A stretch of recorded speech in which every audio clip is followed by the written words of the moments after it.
Leicester have knocked Manchester City out of the FA Cup, and Rangers and Celtic drew 1-1 in the Old Firm clash in the Scottish Premiership.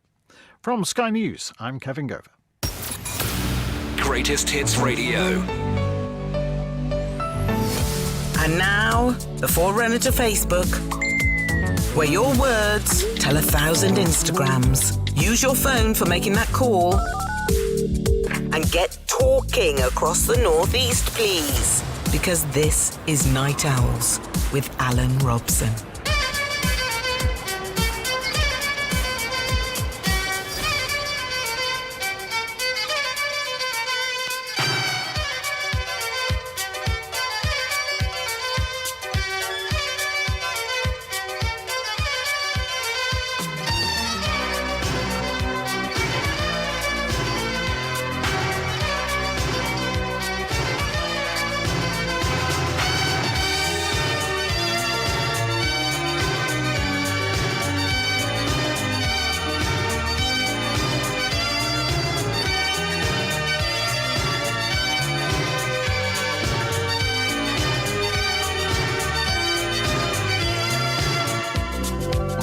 Evening all, Alan Robson with you on the big one.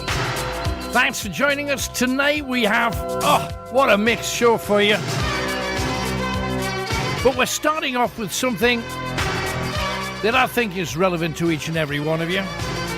And that is, we've had a year of being poked and progged, in and out of hospital, not able to see our dentists, not able to see our chiropodists, and our other health professionals. So I thought what we'll do tonight is we'll talk about some of the dafter, stupider, weird adventures that we've had. Yeah, go on, I'll tell. I was toying over which one to tell. Everybody's got a few good dentist stories. But it was kidney stone time. Oh, let me touch fake wood that never happens yet. I've had about 7 or 8 horrific episodes with kidney stones. And I ended up having to go to hospital to get a one removed that just wouldn't travel through the little pipe. And I had to get the doctor to go up and and they got me prepped. I was just ready to be put under, and they were wheeling me towards the theatre when 5 nurses recognised me, and they all came running over towards, oh, it's Alan. Alan, are you all right? How are you doing, Alan? And what's wrong with you then?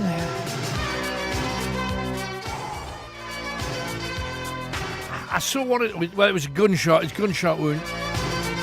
Just something cred. Well, actually, wasn't it good, but wasn't my finest hour, let's just put it that way. So what's the funniest, weirdest, daftest, craziest, most embarrassing? I want to know all of those kind of stories. We've got a lot of them too.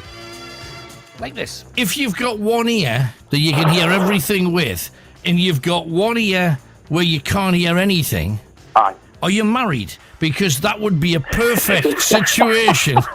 Depends which side of the couch you sit on. There you go. Also, talking about doctors, Dr. Chris from the This Morning programme rings. Yeah, I'm from Wallsend. Unbelievable. I left there in 63, came down to Manchester to the medical school here, and then settled down here. But, oh, God, Wallsend, Newcastle, it's in my blood. Mind you, you've had to tidy up that accent. Well, you know, I wouldn't want to lose my accent, but we've been in Manchester since 1963. It's just been diluted down, and I've lost it. But I tell you, whenever I go back, I'll slip straight away. And I'm very proud of the Geordie accent. It is true, though, that if you go to another part of the world, even if you're from, if you live in the northeast, you sort of tidy up how you talk a little bit, and then as soon as you start talking to somebody else from the north, it just splurges out again, doesn't it? Yeah, I think it's in your blood. Any of those kind of stories too? Tidying up your accent, or maybe meeting someone from a different place, and all of a sudden you try to be terribly British. Do tell 0191 488 3188. On Night Owls as well, we can say over the years we've had to use contacts in hospitals, nurses, police, ambulance, especially ambulance and paramedics. So you know the Stanley knife? Yeah. Where is it? I can't tell you. No, you have to tell me, because I've helped you, so you've got to help me now, haven't you, Hannah? No, I can't tell. Look. Well, I'm not going to tell them. What I want you to do is just to get the Stanley knife, open the door to where they are, and just slide it along the floor to them, and then shut the door. So then you'll just be on your own again. So just go and do that for me now, Hannah, please. It would make me really happy if you would do that for me. Do that. Don't do it for yourself. Do it for, although it's good for you too, but do it for me. Do it for me. Have you done that? It was a Brenda. Right. Thank you very much. I'm very, very, very proud of you. Thank you very much for that. That meant so much to me. I really appreciate that, because that would just have made everything worse, wouldn't it? Young lady wanted to harm herself badly, locked herself in the toilet. She got the help. That's what it's all about. And we're very honoured when magic happens on Night Owls. The baby was born while you were listening to Night Owls. That's the biggest honour we could possibly have. So I'm presuming the nurse is going, push, and you're going, no, let's listen just a little bit. I was being very quiet. That's great. It was. She was born, it was 11:05, so it was just quite near the beginning. Absolutely. How about that? And the other thing that happens, I've been complaining in recent years about doctors and nurses, not so much nurses, but certainly doctors, because I think a lot of the modern doctors haven't got that bedside manner that you're supposed to have. You're supposed to be able to talk to people at their level and make them feel calmer. Now we've even got adverts on TV like, if you've had a cough for a while, you could die, it could be cancer, but it's probably going to be all right. What horrific, these adverts. And sometimes doctors, you've got to come in, you better come in, it could be deadly, but it's probably all right. Well, why not just say it's probably all right, but just pop in? We've got a different breed that seem to deliver it in a different way, when surely to be calm is always the best technique. Hang on, you're in a room, your pants are down by your ankles, you're bent over this man's couch and he wants you to relax your hoop. That's right, He says, he kept on saying, because he says you're going to have to relax your bum because the picture will come out wrong. But as soon as you stuck the needle on, like, it's natural, you just, because it is hurt, and you just clench up, Right, so your bulldog tattoo now has kind of a weird expression, does he? He's a bit more wrinkled than he should have been. How about that? Get your doctor stories in. Doctors, nurses, ambulances, paramedics. Getting teeth out, getting teeth in. The whole business. When your adventures with the medical profession. If you're in the medical profession, you'll have 1,000 stories. No question about that. Also, we hear it's likely to be a second year without travel, without holidays abroad. Are you going to do the staycation thing? Or are you already booked up to go abroad? Because they look like they're going to start putting a few obstacles in your way. Has anything good come from the lockdowns? Now, it's interesting. Just 2 days ago, I was out. I hate jogging. I call it jigging because I'm jiggered by the time I get back. But I noticed just on this one road where I happened to go running, there was about 50 people, some of them biking up, some of them biking down, running, walking, out with the dog. Never seen so many people just desperate to get the hell out of the house. But has anything good come out of it that you can say, that was a brilliant thing? I'd love to find out. Because I think the majority of people have just took it and sat in the house and festered a bit. Louise in Middlesbrough discovered since the lockdown, she's obsessed with flumps. I always thought a flump was, when you're sitting on a couch with the rest of the family and you need to break wind and you manage to do it silently. I always thought that was a flump. but apparently they're like little marshmallowy things. She's discovered she's obsessed with flumps. Have you gathered an eating obsession of a particular thing whilst you've been locked away? Well, I'm in the house and I'm bored. I might as well eat 19 boxes of Pringles. What do you think? Give me a call. 0191 488 3188. Easter says, Happy Easter from Easter to one and all. And Alan, sing the next bit. It's beginning to feel a bit like Easter. I think the only way you could feel a bit like Easter is if you bought some really old, mouldy hot dog sausages and just held one in your hand. Well, that's just my guess. Anyway, protesting. Let's talk about that a bit as well. You just heard Bristol's gone to hell in a handbasket tonight. Acting like animals, we hear. Now, to protest has always been part of a British human right. You're allowed to protest. But because of COVID, they're saying, no, you're not now. And you're not allowed to question it. You just got to be quiet and get home and keep yourself and everybody else safe. Where do you stand on this? Because it's always been a basic standard to be able to gather and protest. Now they say you can't do that. I feel sympathy for the police. But do you agree? Do tell. Lots of other things to talk about. Let's get into it. We've also got another competition to win yourself a Night Owl mug, if you fancy. And thank you very much to those of you that supported us on Thursday for the Ghost Hunt. Got an absolute blitzer this week. And thank you for all your comments. We've listened to everything, and everything changes this week. Everything. So get ready for a very special show this Thursday from 9 on Facebook and YouTube. Anyway, where have you sneaked off to? A police commissioner said this week that most people have behaved admirably about lockdown, but most people at one time or another have had a sneaky visit here or a sneaky trip there. Where was your sneaky trip to? Also, I spotted on an antiques program a picture of an exotic woman in a picture frame. This woman was in everybody's home in the 60s and 70s. Everybody's home. When I was a little boy, every household had it. It was cheap. It came from Woolworths. Exotic woman in a frame. Everybody else also had a brandy glass with a ceramic cat trying to climb in and a little ceramic mouse inside the brandy glass. What other things do you remember that everybody used to have back in the day?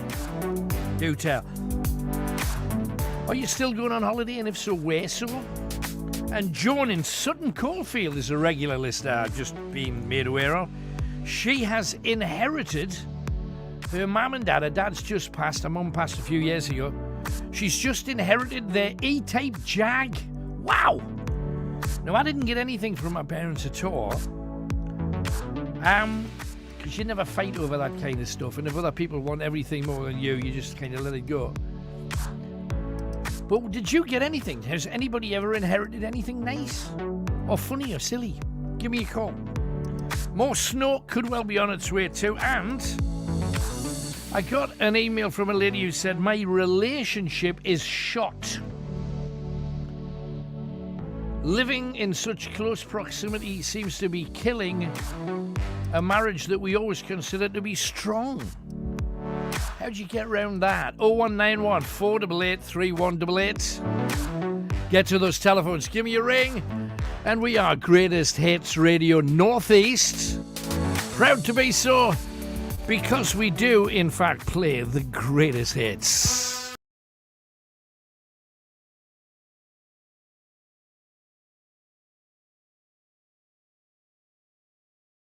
Dive straight into our first caller tonight, and that is Glynis, who is with us in Seaton Delaval. Seaton Delaval. Hello, Glynis. Hi there, how are you? I'm very well, thank you for calling. So, gather you've got a story. Doctors or dentists? It's a dentist story. Ooh, everybody that's got an appointment now is on edge, but do tell. What was it? What happened then? Well, it was when I was a kid. I think I was probably in middle school, so maybe about 9 or 10. Right. And I remember going to the dentist, and it was in the days where you used to have the gas and they put you to sleep to get teeth out, I remember. Horrible. which was horrible. And I bet to this day, the smell of that rubber mask stays with you. Because every time I smell really strong rubber, not that I have anybody that wears an awful lot of rubber around me, but whenever I smell rubber, I always go straight back to that. Oh, hell, something's going on here. Horrible. Funny you should say that, because I said to my husband, like, weeks after having your teeth out, I would get a whiff of gas. Yeah. And it would, like, come back to kind of haunt you. The whiff of it was awful. Awful. So what happened then?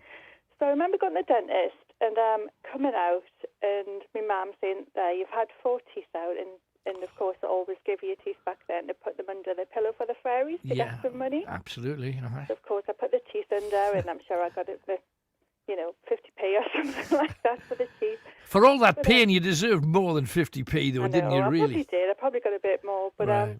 I remember I don't know if it was days or weeks later. I remember being at a family friend's, and I was eavesdropping the conversation, and I heard my mum telling my Uncle Joe, oh, she didn't have 4 teeth out, she had 11 teeth out because of she had a lot of overcrowding. So I don't know whether my mum was scamming us so that she didn't have to fork out for 11 teeth from the fairies. But how many teeth? Are you a crocodile? You had 11 teeth out for. To get 11 teeth out of a kid's mouth at once, but all I remember is having a lot of soup for a while. Yeah, but I mean 11 teeth because they're over. Now I know we have like 20 odd to 30 teeth tops. Yeah. You had an extra 11. I know, it's crazy because pictures of a kid I don't seem to have like too many teeth in my mouth, but Do you have a really long face like a horse? You'd think so, wouldn't you? But either way, she scammed us out of like that's not right. those teeth. And like I said, I had a favourite oxtail soup back then, and I remember getting a lot of it for a long while.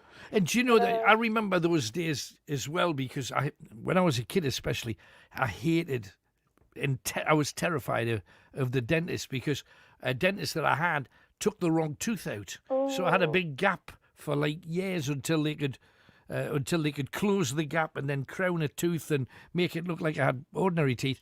But it was a horrible, horrible thing. But I remember when you'd get a tooth out, you left the surgery. First of all, you had to sit in the waiting room with a little, and you'd think, it can't be that bad. And you'd take the thing down and go,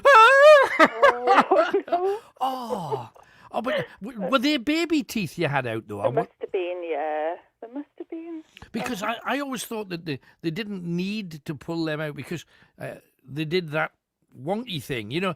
One will start to move, and then you can't help yourself, but your tongue starts to go. Oh, no.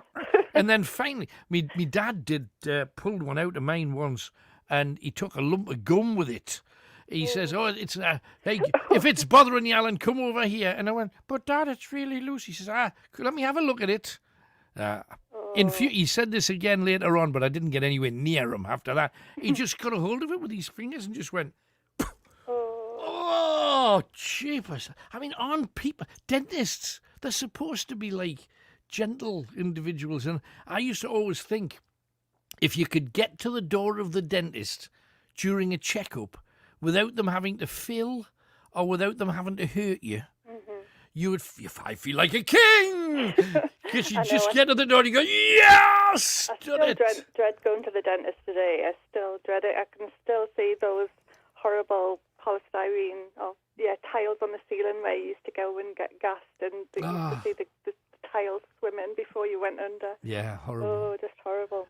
Absolutely awful. The mask thing, I just remember then the dentist that I had at the time was an Austrian, and she was, I don't want to disparage her, because she had her technique, and I was very loyal to the woman, but whenever I needed anything done, she'd give me whatever injection, because we got injections for some things. Teeth out was always gas.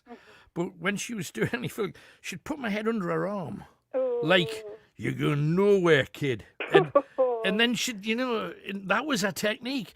And it wasn't a great technique. It was like, I'm choking. Shut up, open your mouth. It was. But I think it's really impactful on a young life. Yeah. Because if you get a good one that doesn't hurt you early, you don't worry, because some of my friends had great dentists. They never worried, oh, I'm going to the dentist tomorrow. I go, oh, you're not frightened? No, I'm not frightened. I was petrified of going to, and you know when you, every 6 months you knew, another month, I'm going to have to be there in another month. And you'd start worrying and freaking about it. No, I just remember my dentist seemed, it was a big guy. They were nice dentists, they were nice people, but he just seemed to have really fat fingers. And I'm like, oh my God, like you'd feel like the side of your mouth was going to tear because it'd have all of these fingers in your mouth. It was just like, oh. And it's not like you say to your dentist, hey, trim them fingers. Get those fingers on a diet, big sausage fingers in your mouth. Fat to be a dentist. Oh, dear me. I remember my mum tying a bit of, doing the whole, I'm going to slam the door to get your wobbly teeth out thing. And tying the string around your tooth, well, not string, but a bit of thread around your tooth, and I wouldn't stand still. I kept moving towards the door. I wasn't having it. Ooh, the worst one of those I've heard, and it was a night owl caller that rang in. He said that he had 2 teeth that were really bad at the back. And he says, oh, they're rotten, they're horrible, they've got to come out, but I don't want to go to the dentist. So I took them out myself.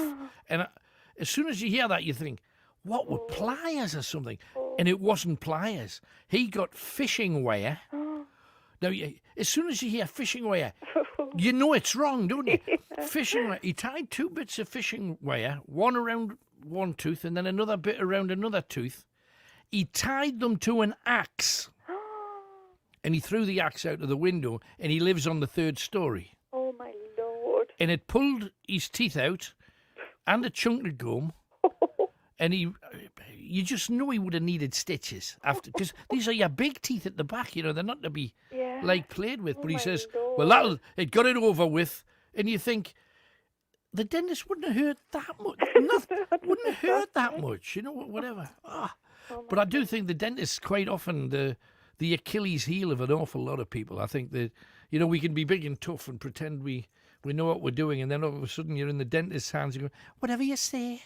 It's all that kind of thing. I was just saying as well about keeping your kids' teeth. Oh, yeah. Why do we keep our kids' teeth? What we're going to do with them?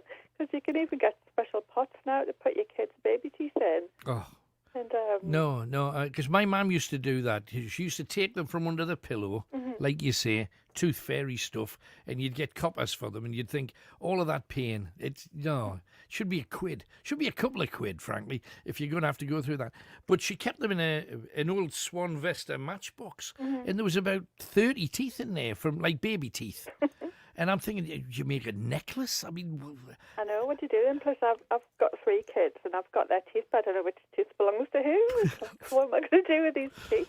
Yeah, but it's, you know, just the whole thing's like, it's icky. But that's a great start to the show. Glynis, thank you very much, darling. I hope you're well. Oh, and I really enjoyed the show on Thursday, so I've become a supporter as well. It was really great. Oh, bless you. Thank you so much. I'm looking forward to more shows. Well, we're doing that, and we're just doing outside. Well, that's all we can do under the conditions. But we've got a couple of indoor ones coming up, which we're really looking forward to. So, hey, tremendous. And if you ever fancy taking part, let us know, because we want some of you guys with us as well. I've been listening since I was about 9, so I'm 49 now, so yeah. Blame you. We're related by now, I would have thought, Glynis. Thank you very much again. All right, thanks now. Appreciate it. Bye-bye. There you go.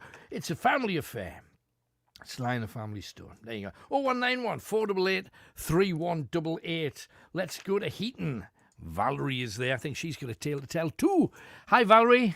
Hello there, how are you? I'm good. So which way are you going? Doctors? Dentists? It's dentists. I figured that would probably top the poll. Right, so what's your story?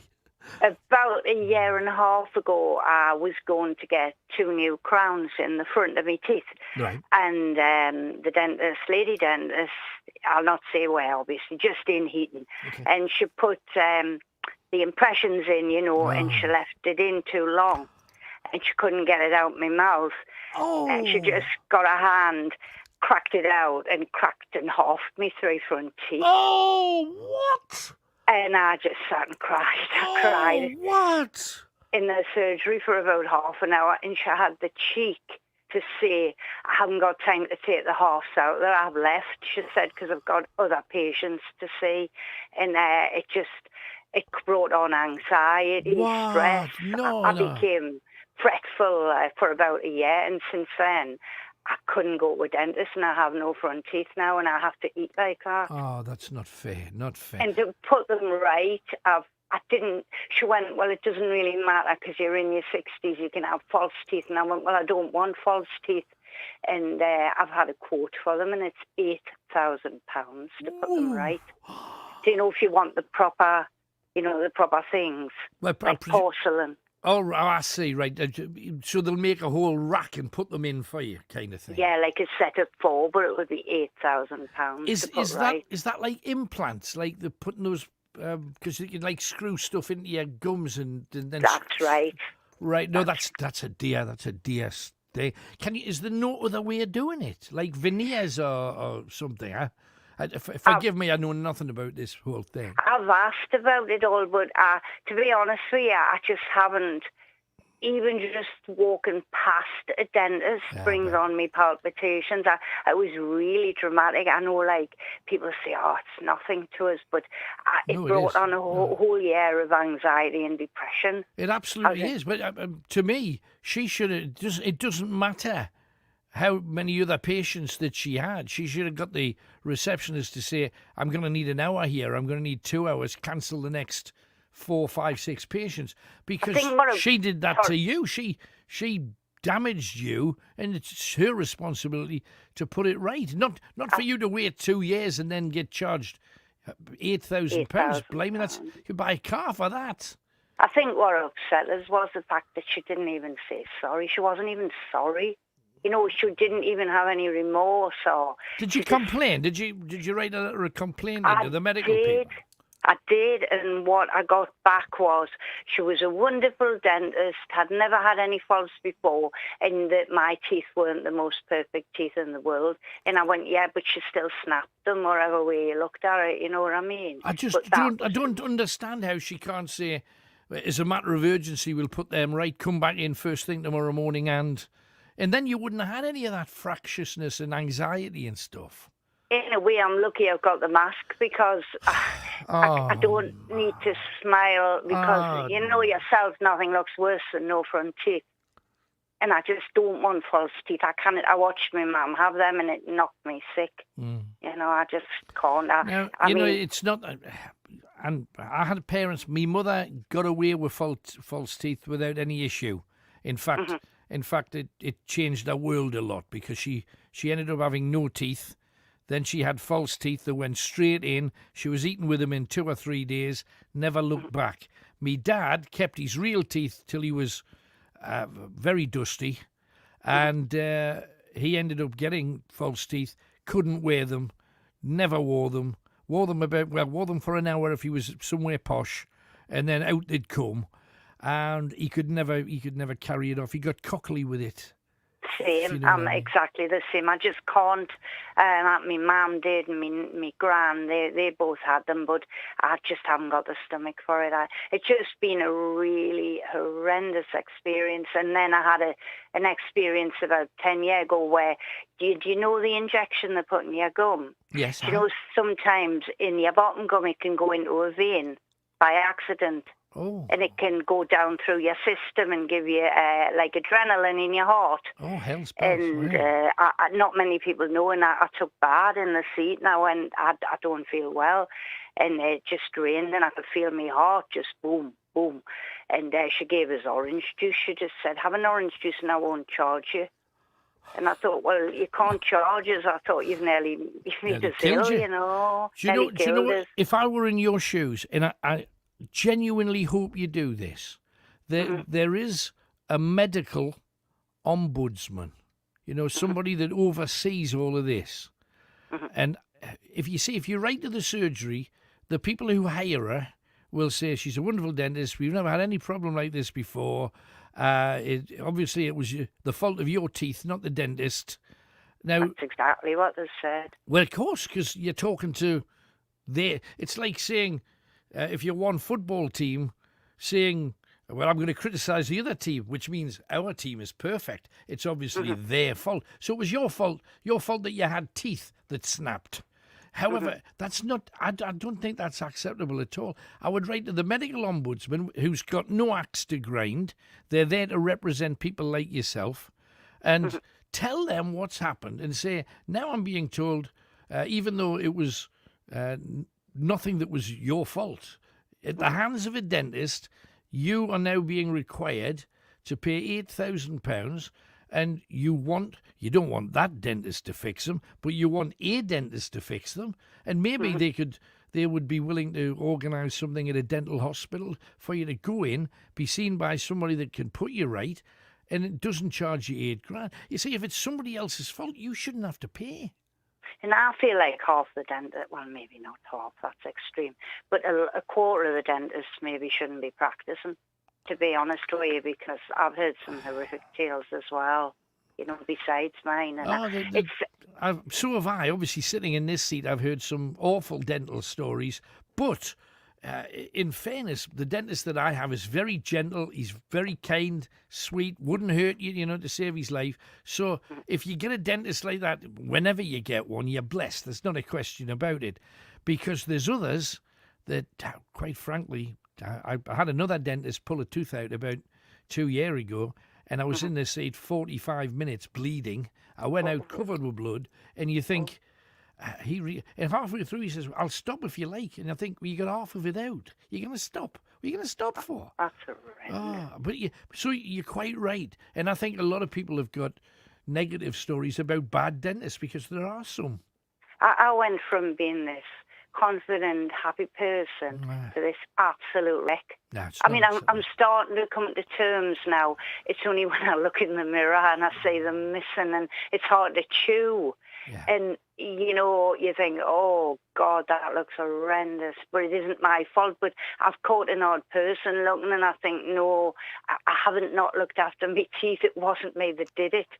But you can see by their face, they're thinking, oh, them teeth are missing at the front in her mouth, Is there no way? I mean, is the whole tooth gone now? Because you said snapped them in half. Is the whole tooth gone? Or is there enough to make a little peg to put a crown on? I got another dentist in that surgery to take the rest out. Or the other half's out. I wouldn't go back to that one. No. And so there's nothing there now. And how many's missing? 2, 3? I would say, really, I need 4, I would say, because there was a couple I didn't have at the side. So I would say I need 4. Right. Because I'm just thinking, if it had just been 2, it might have been possible to build like a bridge, between the existing teeth to not just That's glue the trouble.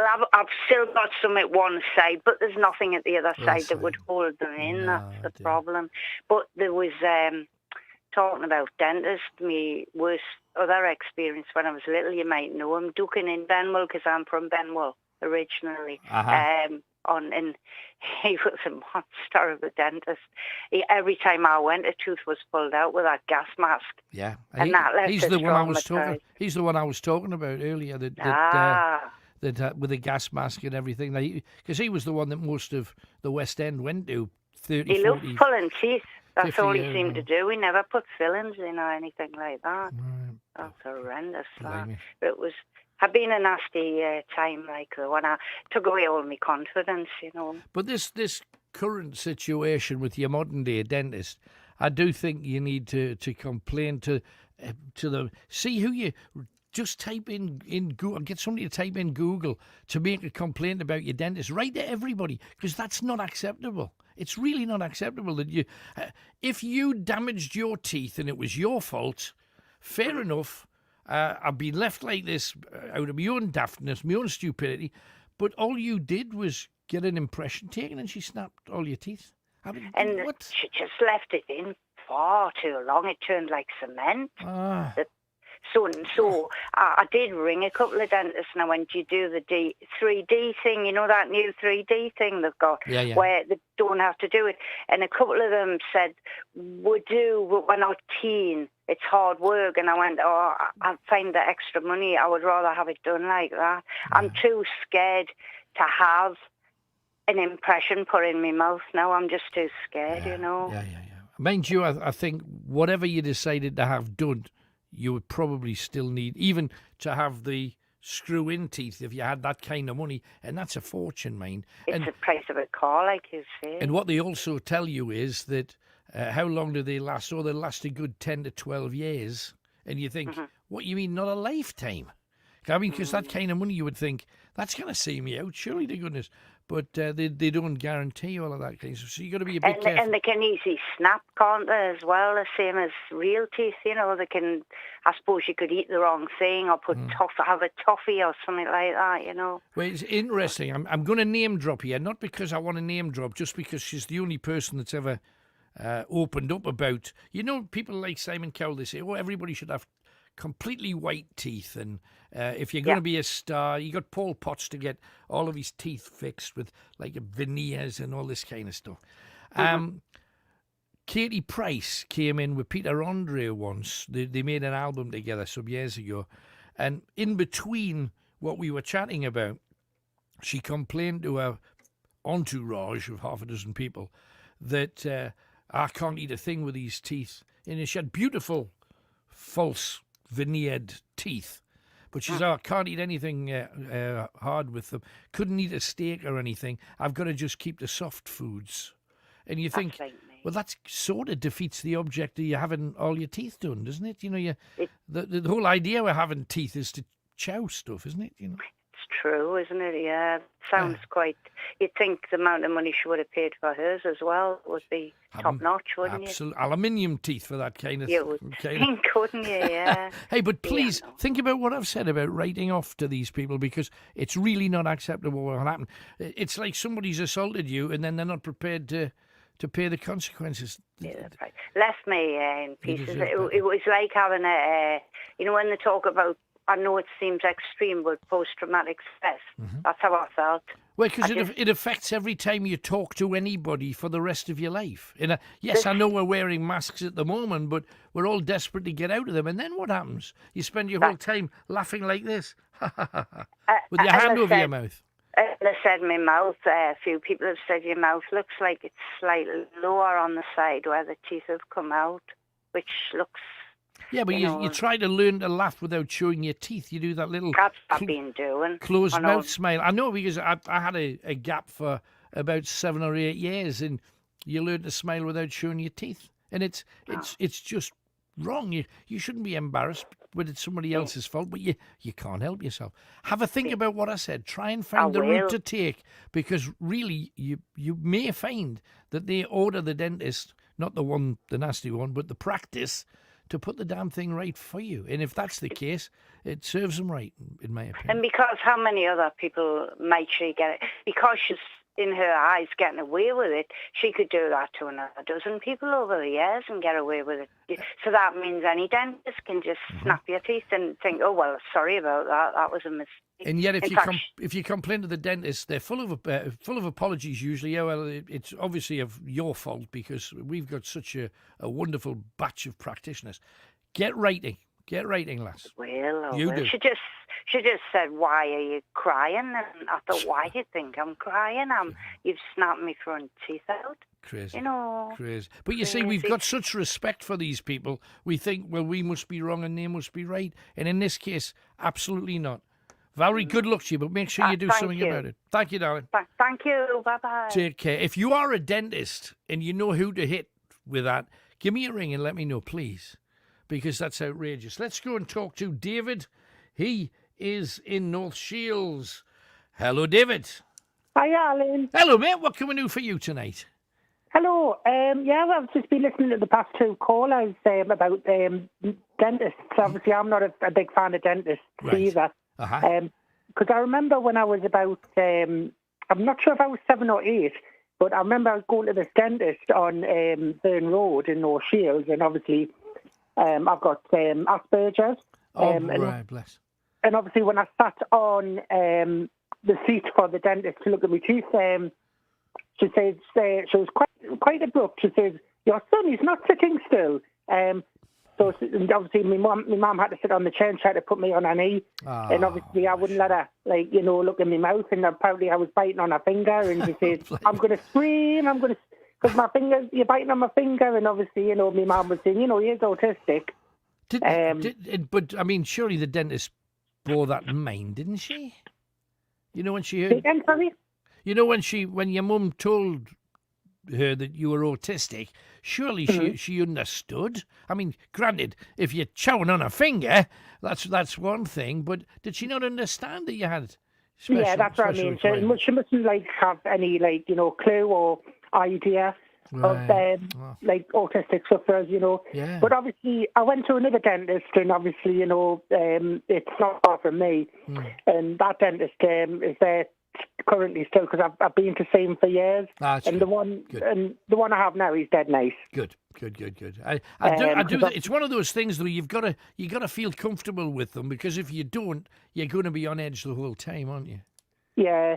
I was listening to I think it was Glynis who was on at the beginning of the show. She was on about going under the anaesthetic for her teeth. Yeah, I've had that as well. Obviously, I was frightened when I had two of my teeth removed because they were decaying. Awful. And obviously, I was about 9, and I remember lying on the bed, and obviously, the doctors were trying to, stabilise me and just, distract me and strike up a friendly conversation. Yeah. Before they put us to sleep. And obviously I remember squeezing my mum's hand, and then obviously I had dreams, yeah. He said, what would you like to dream about? I said, I want to dream that I'm, in Metroland. That's sweet. Right. On the rides. And I didn't know I was actually dreaming. I was on a rainbow, that type of thing. Right. Bless you. Anything else while you're on then, David? Yes, Alan. I was going to ask if I could possibly get an interview with you off the air sometime. Yeah. Because I've got a YouTube show. Yeah, of course. Obviously, I'll speak with one of your managers and sort something out. Because obviously, I've watched you I've watched and listened to you for years, and obviously, I want to, get a chance to interview one of my favourite radio presenters as well. Right, bless you. No problem. We'll sort something out. Can I also do a quick shout out? Yeah, go on. Dive in. I want to say a massive shout out to Paddy McDave, because obviously I've took over his Solid Gold show on my YouTube channel. So hello, Paddy, if you're listening. That's wonderful. Thank you very much. David there in North Shields, 0191 488 3188. Get your calls in. Got a first clue coming your way as well. But before that, let's talk to a celebrity. And this one of the stars who comes out at night for the Night Owls, Boy George. Thinking back, though, YouTube is a wonderful thing, but your whole life is there, especially your whole life is there. And we mentioned that A-Team episode. Have you ever seen maybe the A-Team episode and said, is that me doing that, all that kind of thing? Yeah, I mean, it's one of those kind of keep your day job moments. I mean, I'm not really much of an actor. Although, I'm kind of interested in the idea of acting, and I was talking to Richard Jobson a few weeks ago because he's doing some movie and he wanted me to play a bad guy. And I was like, well, I'd be interested in that because that would be a kind of challenge, to be a ruffian or something. But usually when I get asked to do things, they're pretty silly, like the A-Team was pretty silly. Yeah. And it's always like transvestite lands on the moon. It's never anything challenging. I could do that sort of stuff in my sleep, Oh, that old routine. But yeah, no, it would be something I'd probably think about more now, But yeah, the A-Team, it's hilarious. Yeah. I still get royalties from it, That's brilliant.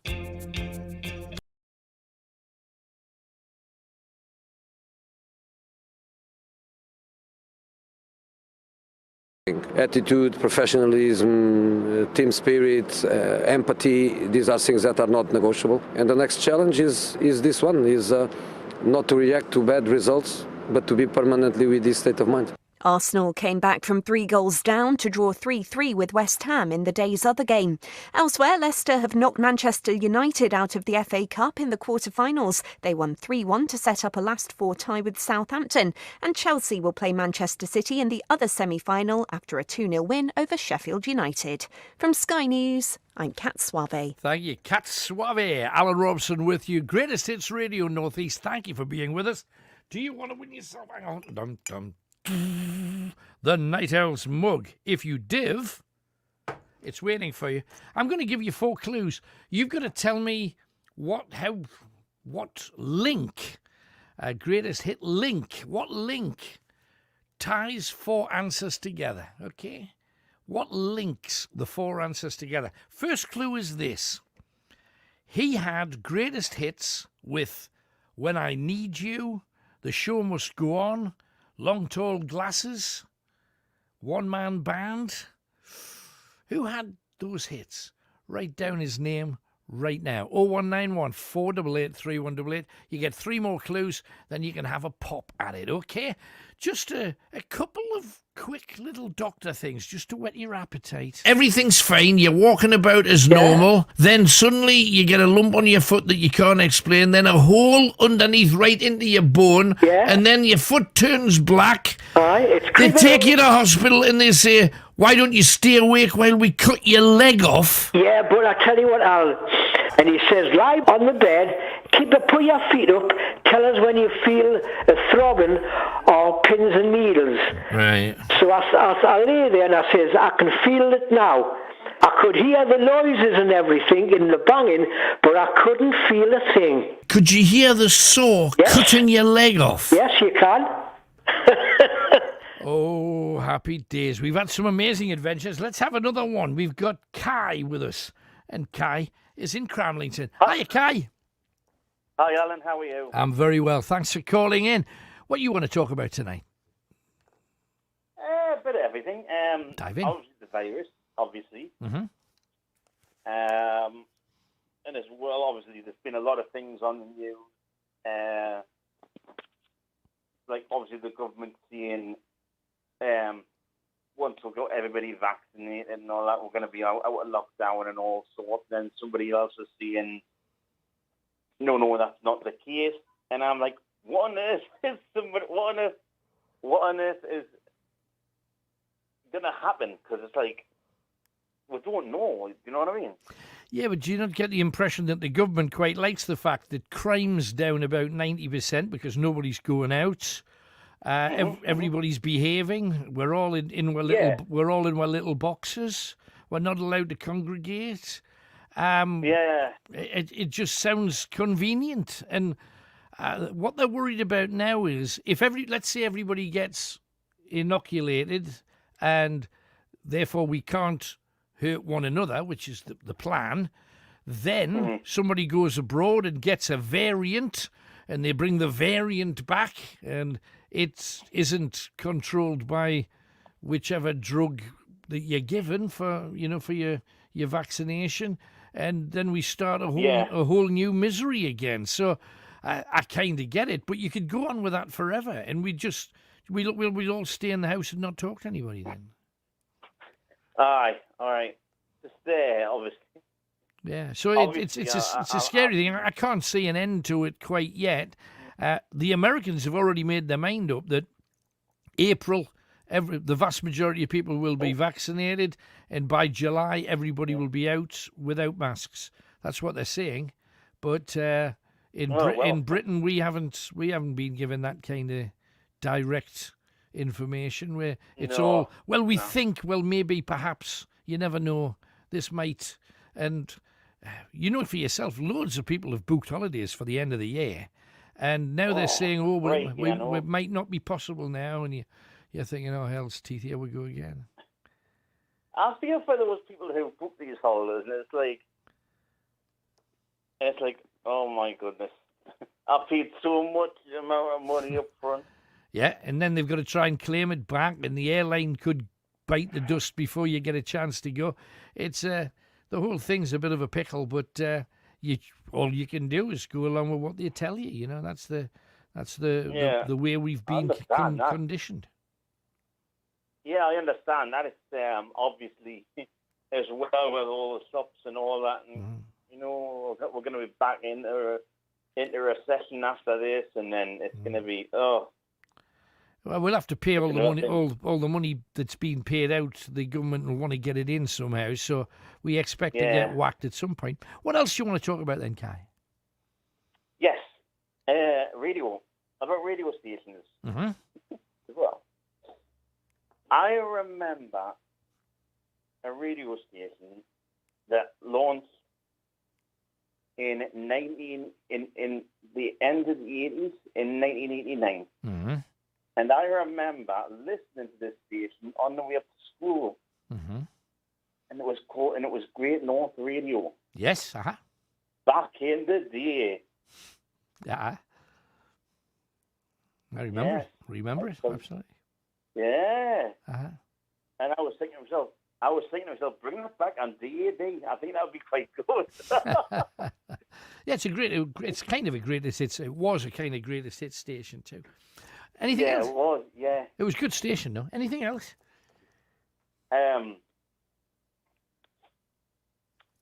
Yeah, I sent I tweeted to Bauer Media about obviously it sounds weird with Metro when there's like on Metro when it's all national all together and there's like one local bit.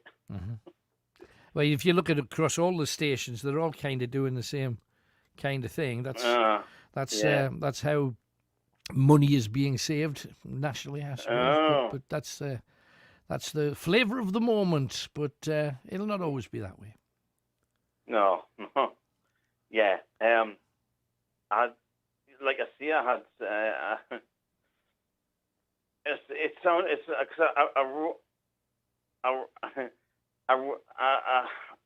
got a Twitter account and I sent a message to Bauer Media because it sounds weird when there's people from like Hits Radio on Metro. Do you know what I mean? No, I understand, but there's been major changes. All of the big companies did the same thing. They all decided that networking was the thing to do, and that's the decision that they've chosen to make, and they're entitled to make it, and people are entitled to either like it or not like it, and that's always going to be the way. But that's just how it is. Anything else while you're on, Kai? I was just going to see it. I was just going to see it. I think we might get Hits Radio next. You never know. Yeah, you never know. But Kai, thank you very much. There you go. Changes in radio. They have changed radically over the last few years. Hope you're enjoying what you're hearing here. 0191 488 3188. Let's keep going. 3 more clues to come. And here's a voice from the past. It's Anne from West Denton. Hello, Anne. I've just got the radio station now. Hey, well done, I was in a mood. I've been depressed not getting it on, and I got this other wireless. I was sick of it. No, I've got 3 quick subjects. Okay. I'll go about scanning. Right. Right. You listen to this, Alan. Well, I'll not mention no names. Right. Okay. I thought I'm sick of this. So, this claim company gets your money. Remember, I'll not mention. Right. Say, I've got something for you. You're going to get £1,123. Right. Wow. From the other company. I'll not mention that company because that was genuine. Right. So, and I thought, I know it's a scam. Right. So I thought, no, I'm dealing with the wrong person here. So I got that many letters on me, nasty letters, going to take us to court. And on the mobile phone here, about 70 altogether. You wouldn't believe it. That company, I wouldn't mention the company, was an army voice. Yeah. Oh, it goes on and on and on. Not afternoon, claims number, which I got to. So I thought, no, I'm not having this. So I told his son, he sorted out, Alan, the same your name, and he says, I was vulnerable, which I'm not, because I'm quite good. Yeah, you are. And so I thought to myself, I'm not having this. So Friday, I got in touch with this. I watched the telly and all that. I know all about the scam. I'm alert. I got into this company, and I said, it's Action Fraud. It's I spoke to him now. I dumped them all bloody in. Right, good. I mentioned his name. I'm not saying the name from here because I might get it. Right. And I was put on data, and he sent us a letter to say, we're looking into this Action Fraud. That's good girl. Well done. That's brilliant. And another thing about, I'll not be long because I'm way busy. That's right. Another thing about their nurses. Right, yes. I couldn't be I couldn't put much, they've been very good to us. So what happened? I laughed like, well, one day, I had my stock on, just, I should put my stuff out in the kitchen. I was plenty. I was just going wild on the glass thing, you know, the metro, what you put your food in. Oh, yes, right. Right, and the glass just found me foot. Oh, blimey, right. Big toe, and I just went, yes. Yeah, I bet. And so it swelled up like all black and blue in a jelly. So I'm diabetic. Right. I got in touch with the doctor, like you said. Yeah. And honestly, the crop just from you couldn't get much National Health Service. I can praise them for that, Alan. So they really looked after you well, did they, Anne? Oh, me foot and everything and all the thing. Good. That was the good news. So I've still got like a bandage on, and just when you're diabetic, you have to watch it. Yeah, you gotta be but careful. Honestly, when they come out, the doctors, I've got lovely doctors that went to Stenton. And this is a little thing here. This is good news on. Oh, what's that?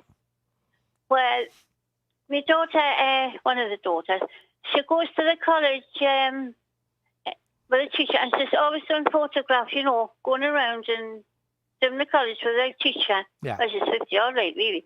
And so she come up one night and said, well, for a joke, we'll have a photo of you. She showed me red curtains, posh, but I'm not. Sat on the settee, sat on the settee, and she took him. So she got back to the teacher, and the teacher said, "Oh, hey, that woman, she seems to be quite strong." And she says, "Hang on," and she's picked a few women out.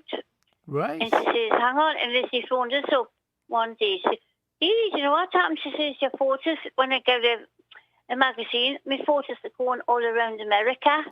My mug shop, I don't know, I like." Wow.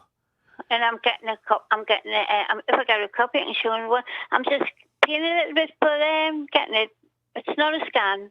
That's she's good. doing college, and my mug's going around fantastic. America. That's great. Hey, honestly, you come from Scotland, you don't know what you're doing. I tell you, out of the blue, you never know what's round the corner. That's the thing. Hey, well, I'm pleased I got me way to sort it out the last. I was in the mood all week. Well, I'm glad, and thank you for finding us, Anne. Good job. Well done, love. Good night, then. Night. There's Anne from West End. Finally found us, which is good.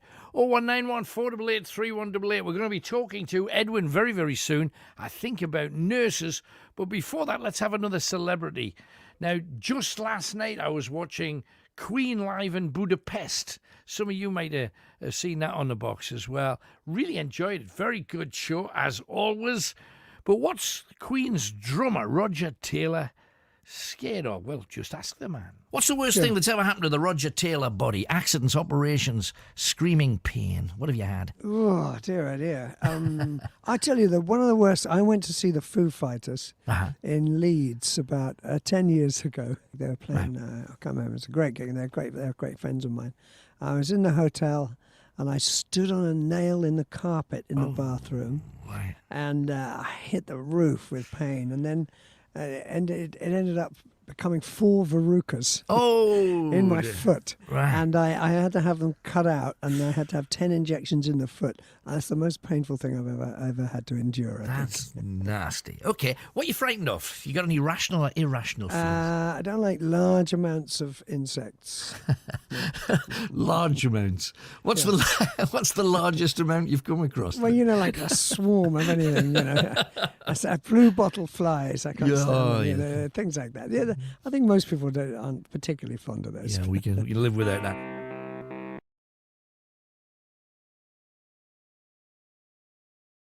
Conversation with the voice of the North. This is Night Owls with Alan Robson. Call 0191 488 3188. Greatest Hits Radio. And a big hi to Nicole, who on Facebook says, "I've not been able to listen to you this past year since my Nana Monica passed over. I used to stay at hers every weekend growing up, and we listened to you every time I stayed. You really were a big part of my childhood. So good to hear you again. She really was your biggest fan." Lovely to have you with us, Nicole. Thank you kindly for being there. Lots of messages coming over. And Easter says, "I got the census form a couple of weeks ago, and now I've just heard you've got to fill it in by law. I thought it was something to vote, so without really looking at it, I binned it. Are the Rozzers out looking for you? What can I do?" We'll just wait for the knock. That's what I would do, definitely. Wait for the knock. Yeah, apparently you got to fill them in by law so that everybody knows who you are, where you are, so they can count you and tick your box. There you go. Edwin's with us. He's in Gateshead. Hi, Edwin. I'm best of health, mate. Hello, man. How's things with you? I'm all right, thank you kindly. Oh, great. I hope you get your own radio station one day, I hope so. Well, we're working towards it. What can we do for you tonight? It was just about the few things, actually, but just about the nurses again, you know. Yeah. You know, I didn't know, he's saying he's not going to change his stance on what he's saying and what he's paying them. I think it's a disgrace, especially when him that put Durham on the map, he's getting paid. It's starting, I think he's give up on them himself now. He starts sweating.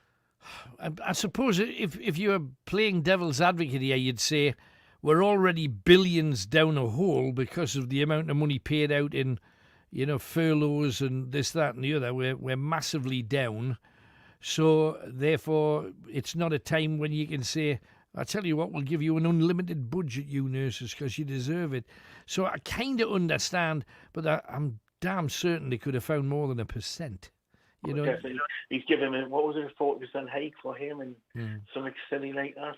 He's just a pen pusher, They work hard. Absolutely. They work damn hard. And it's what they've got to put up with and all the violence at night times and stuff like that. Same with the police and the firemen. Now they've been on news lately, where they're getting attacked in Middlesbrough. It's just great. What's the matter with society, I've never understood this whole let's chuck a brick at a fire engine thing. Where's that come from? One day it's going to be your house, that's the thing. And some nugget's going to chuck a brick at a fire engine. It'll slow them down from getting there to rescue you and your family. I've never understood that whole thing. No, crazy, isn't it? Crazy. Absolutely.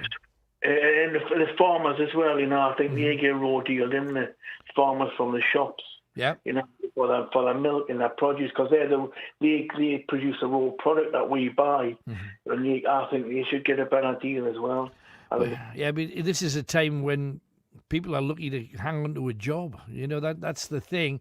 The farmers and the fishermen, they've fishermen and women, fisher persons, whatever they are.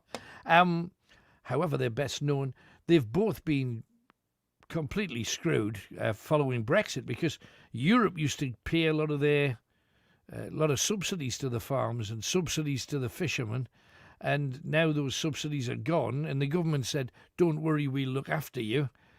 You talk to a fisherman, you talk to a farmer and ask if you've been looked after, and they'll be very swift to tell you they haven't been. Anything else, Edwin? That's it, mate. Hey, no worries. Thank you for calling. There you go. Just wanted to put a bit more pressure on the government to give the nurses a bit more money, and I don't think there's too many of us that don't agree with that. Mark Robinson has sent me a ghost picture. I'm going to forward that to Tony and see if he can stick it on Facebook and show everybody what it is. It's actually a good shot. He says, Alan, I think the night owls, evening night owls, I think they should get the army out to sort out these street protests. They're getting out of hand, and I'm loving your Thursday night shows. Can we do more days during the week? We are working in that neck of the woods. The more supporters we get, the closer we get to it. Simple as that. I've got a ghost picture from York a few years back. If you look at the top window, you can clearly see two faces. And you can clearly see two faces, Mark. No question about that. Mark says, I think there's somebody in my flats. I can smell drugs. It's a distinctive smell. I'm always buying air freshener. What can I do? I'm very tolerant. Well, you're not that tolerant. If you were very tolerant, you would go, I quite like the smell myself. Or just put up with it. So you're obviously not very tolerant. But, again, it's crime. Whether the police would bother, I smell it a lot. Even walking along the street, you sometimes get a whiff of it. And I shrug your shoulders and press on. But if it really bothers you that much, you can contact the police and say, I think it's coming from flat B. Charlotte says, how can you get rid of negative thoughts, please? Advice needed. Well, usually it's by not just sitting thinking. It's by doing stuff. That's the only way. You go out for walks. You do something constructive. You get yourself a hobby.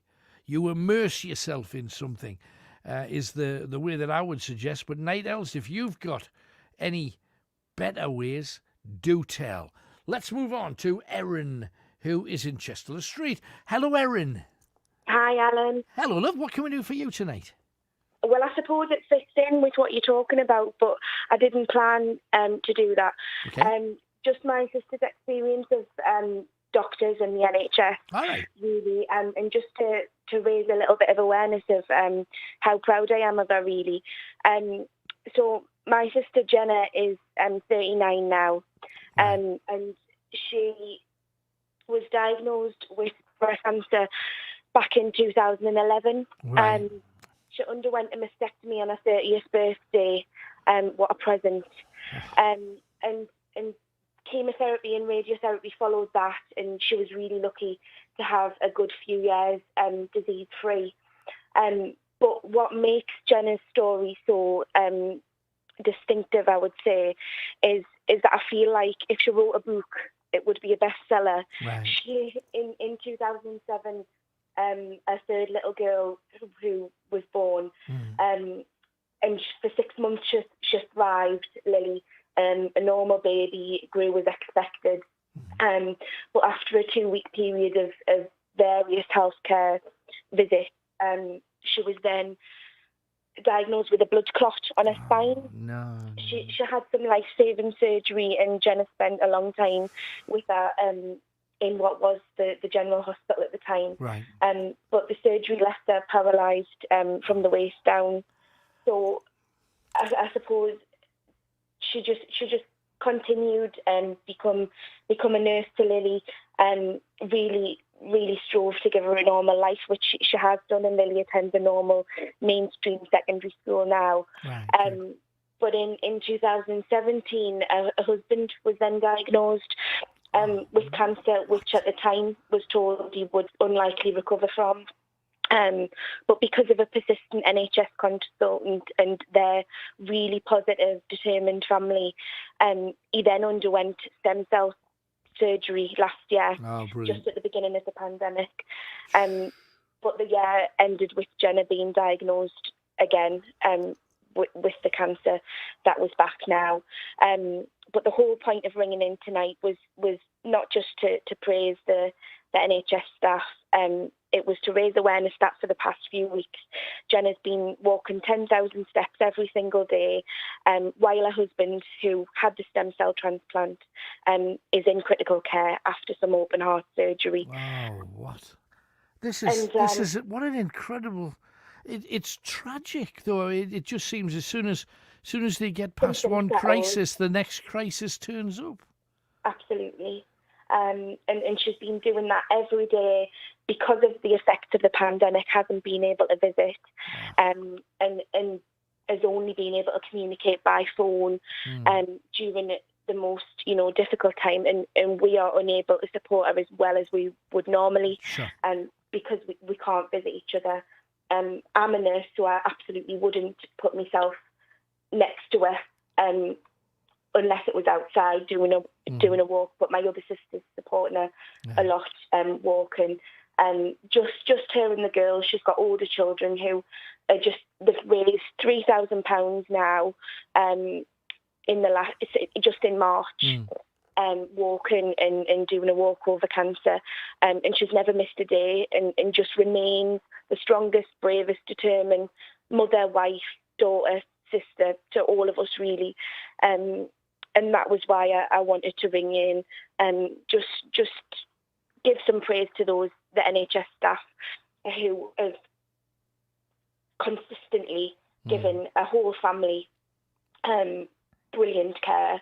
But as she just kind of continues to battle through, she's continuously thinking of others and trying to raise awareness and money to make sure that other people don't go through what, as a family, most of us don't go through one of those things, but to go through all of them.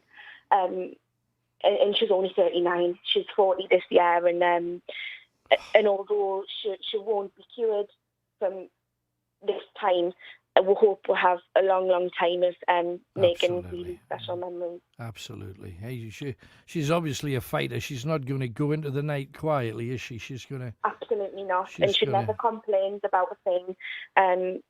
I've never met anybody like her. She just doesn't complain. She's never once queried why her and her family. She just continues to Is make us is feel it is proud. it beyond? You talk about your members of the same family. Has any of the other sisters endured? Because they say it goes down a family line, and it's certainly gone down hers like a dose. Not just cancer, but related conditions, blood clots, and it's one thing after another. Has any of the other family suffered from cancer? No, but what is probably worth mentioning is Lily's blood clot was undetected for 2 weeks, which led to her being, having to have the surgery. But that's a big story in itself, so I won't go into that. No, you're quite right. What you say, most families never have to deal with any of this, and she just gets away. It's like each time you punch, she gets back up again and keeps on coming. What a woman! Yeah. Absolutely. What a woman. Well, love to her and love to the family. Thank you for telling us about it, Erin. Really appreciate that. Thank you. Thank you. And it's Jenna's Walk Over Cancer fundraising page. Right, so make sure you get on that if you would like to offer a little bit of support and play. Doesn't she deserve it? 0191 488 3188. And incidentally, if you have not filled the census in, you could go to the census government site and get a code texted to him so he can fill the form in online and avoid them knocking on his door or a grand fine, £1,000 fine, says Timbo. So there you go. 0191 488 3188. Peter is next. He's in Bishop Auckland. Hello, Peter. Hello, Alan. How are you doing? I'm very well, sir. What can we do for you? I was just talking about the doctors and the dentist earlier on. Oh, go for it. What's your story then? I begged the doctor in 2019 to amputate my right leg. What? You begged him to? I had a work accident in 2018. Right. I had a bilateral cage on my right leg. Oh, right. For 7 months. They're these things that the rest of us have seen where you can actually see the metal coming through your skin. Is that correct? Yeah, it is. I Right. had 32 pins in my leg. Oh, jeepers, right. I mean, what happened for you to get it damaged to that degree? I was working as a truck driver, and a skip fell off the back of a wagon and snapped my right leg below me. Just 5 mil below my right leg. Blimey, that could have killed you. Just not easily kill you. Could have been if it was a little higher. Wow. Okay.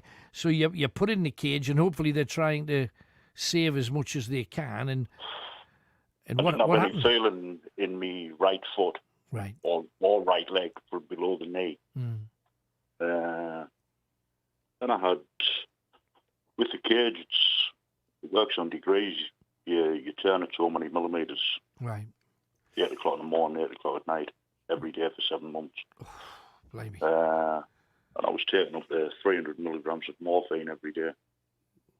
And then in March 2019, I just begged him if he would amputate. That amount of morphine, did you know where the hell you were most of the time? I mean, that's a lot of stuff. Most of the time, I didn't know whether I was batting or bowling. So what did he say? When you go to a doctor and say, look, you know what's happened to my leg, I'm not happy with the way that it is, just take it off. I didn't even know you could request such a thing, so how did he react to it? They told us to wait a couple of weeks. Right. Just to think it through, but You'd probably obviously you'd been thinking for months, I'm guessing that. I'd given it some serious thought. Right. So in March 2019, he cut me right leg off just above my knee. And then that begins a whole new adventure, because I presume you got a prosthetic, did you? Initially got a prosthetic in September 2020. Right. And couldn't manage it all with it. I've just recently had my new one on Tuesday gone. Is it working? It is, I've had to change hospitals, mate. Right. So what was the matter with the other one? Because I always presumed there was just like one place you went, but I suppose common sense dictates there's loads of different people making loads of different types. So what was wrong with the first one? Initially, I'd gone to James Cook Hospital. Right, Middlesbrough. Where I'd had the amputation. Right. I just couldn't get away with a strap-on leg. Right. I've since changed over to the Freeman Hospital in Newcastle. And their staff are just phenomenal. Got a suck-on leg now, which I've had from Tuesday. A stuck-on leg? Suck-on leg. Oh, explain suck-on to me, please. I'm picturing like a plumber's plunger, and they just go and stick it on your leg, but I'm sure it's not as simple as that. You put a neoprene liner over your stump. Right. And then you insert your stump into a socket. Right. And expel the air out of it, and it's sucked on. And the vacuum holds the leg in place. That's blasted clever, isn't it? Technology's that's brilliant. Advanced somewhat now. Absolutely. So, walking all right? Last few days has been fine, yeah. That's great, eh? Well, congratulations. That's just it's taken from 21. Yeah, but bottom line is it's got you to the right place. Hell's bells. I bet that was. Well, you're not terrified, because we're designed to have all our bits in place. To have the courage to say, look, I know you're trying to save me leg. I don't think it's working. Just howk it off. That's a gutsy place to stand. Unlike most amputees lose it through disease or what have you. Yeah. I went in with my eyes open and begged them to take it off. Yeah, because it usually have to be an infection or something serious, or clotting or whatever. But you took it off. I went in on the Wednesday, took it off on the Wednesday afternoon. I was home on the Friday. Wow. And I've never touched morphine since. And you know where you are, you know your name and everything. Yeah, I just think that amount of morphine, I don't know how you survive it. I know you probably needed it, though, because you must have been in a hell of a lot of pain. Oh, it was indescribable. Incredible. Hey, and, respect to you, though, mate, because I do think that was a hell of a shout. Because that could have kept going for another couple of years, couldn't it, them trying to get the leg right? He said that initially we'll keep the cage on for at least 4 years. But I couldn't have lived my life in that much pain on a daily basis. So you made the right decision. I mean, it's obvious that you I believe I did. Yes. You bit the bullet. I didn't believe that the road to rehabilitation would be so hard and so long. And then, because it's been amputated, there's nowhere really that you can talk to people. Yeah, I get that, and I've never heard of an organisation of amputees. Where you can just ring somebody and say, "Well, what happened when your leg was taken?" I'm not aware of an organisation like that. It may well exist, but I've not heard of it. I mean, the only advice I was given by the doctor that was taking the leg off was just taught amputees that you see coming in and out of the hospital. Well, just hang around in reception and hope for the best. That's it. I mean, I've met a couple of people who would say, I've had mine off due to diabetes or to heroin abuse. Yeah. They're not really in the same boat as you. No, and the only other people that I've known that are amputees are ex-forces lads, that have come back and they do the Great North Run, or they're in the Wheels of Steel and stuff. So, but hey, respect to you, mate. Congratulations. I mean, to make that call in the first place is a damn gutsy thing. Says an awful lot about you, man. Thank you for just telling us. Could I just say hello to a friend, please? Of course. Help yourself. I'd just like to say good evening to an avid listener, Lee Turnbull. All right. Hey, thank you very much for coming on. Cheers, Pete. Thank you. Thanks, mate. Bye-bye. And the surname there, Turnbull. Why is that important? The week after next, your podcast talks about the Turnbulls, who are border reivers. And there's an amazing story about what the King of Scotland did to try and get shot of everybody called Turnbull. So don't miss that. It's coming up in a week or two. And also, Suzanne saying, do you want some more of those night owl pins? And could anybody who's won them, because quite a lot of people have, let her know what they think about them. Her page is Sue Delightful Keepsake Charity Keyrings. And that's Sue from Weshy. There you go. Sue, thank you very much. They're a nice little treat for people. And also, Alan, could you give a shout out to my mum, Brenda Fleming? I've not been able to go up to Newcastle to see her, my dad and brother since last August because of travel restrictions, and I miss them like mad. So that's from Neil, who's on Facebook. Eddie's with us in Whitley Bay. Hi, Eddie. Hi, how are you doing, Alan? All right? I'm very well, mate. Thank you kindly. I hope you are too. What are you talking about tonight? Well, basically, Alan, I'm an old fan, a really old fan. Hence, years ago when I was a kid, so I'm 35 now, 35 this week. And happy birthday. Thank you very much. Used to listen to yourself back in the day when I lived in Gateshead next to Stockwell Park, probably, I think it was 25 years ago, probably. Hey. And tonight I was just flicking through the radio and came across yourself, and I was like, bloody hell. All of a sudden here is 491-488. 3-1 and it took me back to my childhood. Good. So the reason I've rang in is just to say that you're an institution yourself, and Yes. I love you. Well, thank you very much, and thanks for sharing your youth with me. I could tell you about like dentistry and all that sort of thing because we've all been there, but this phone call is just for you, and it's just a top-notch. You're a top-notch guy, and you're a servant to the Northeast, and you deserve all the praise and all the love that you get. Well, bless you. Lovely to hear it. Thank you very much for coming on. And I hope you'll come back. Thanks a lot, man. Take it easy. Cheers, man. Respect. Thanks a lot. Oh, that's just sweet. Eddie there in Whitley Bay. It's nice and it warms the heart. Now, here's the thing. You know, we lost Bodie this past year.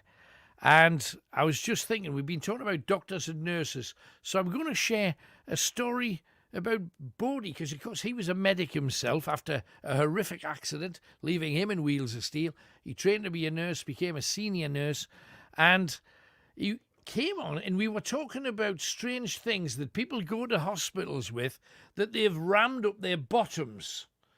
And it got round to somebody who tried to put a budgie up his... Yeah, a budgie? So I just wondered, what's the best thing that you've seen of a bloke's bum? Well, I'm not sure that he's an expert in that particular department. Well, I don't know. How could you get a budgie up a man's bum? And I'm thinking, could it be anything possibly worse than that? Trust me. I know how you do that. You lay... Well, it's obvious. You lay a trail of seed. We've had people put raw eggs up their bum. Why? Whole eggs, okay? Now try to imagine how difficult that would be to remove. No, absolutely. And also, here's the thing. What do you think is the worst thing you could put on your penis, okay? Now, ladies, obviously you don't have such a thing. But imagine, what's the worst thing you would put on your boyfriend or your husband's or your brother's willy? What would it be? I think you'd have to go a long, long way to beat this. But surely Peter would want you to get well and get out of the damn house He and was start... always frightened. He was like dead. Can I just say that absolutely wasn't what I meant to play, but this was. The ambulances were on strike, so I went over to see Mr. Harrison, and I said, I've got this chap in here, and he's got his wedding ring on his penis. He'd been to a bachelor party, Alan, and they put it on. And so Mr. Harrison says, well, go and get your cutters, and I'll cut it off. Jeebus. So I said, but our cutters are blunt, they won't. And he says, well, let me have a look at them. And he had a look at me. He says, no, it's impossible. He said, I'll probably cut him as well. Yeah. So I had to take him up to the General Hospital. Right. In Newcastle, because I had a car and there was no ambulances. So he said, all the way up, oh, will I tell me what? What will she see? he says, I must have been awfully drunk. So, I mean, he hadn't been able to pass water or anything. No, blame me. So I said, tell her it was slipping around on your finger and you had to take it to get it made a bit smaller. But I saw them later, him and his wife, and his face went crimson when he passed me. How do you get a wedding ring over your... Unless I was right about Easter with that hot dog sausage analogy earlier. Anyway, one other quick one. Then A Star Shall Come Out at Night. This is one of our Night Owl legends. It is, of course, a classic call from Linda. What starts with N, ends with N, has 19 letters, and means constipation. I don't know that one. You want to know the answer? Yeah.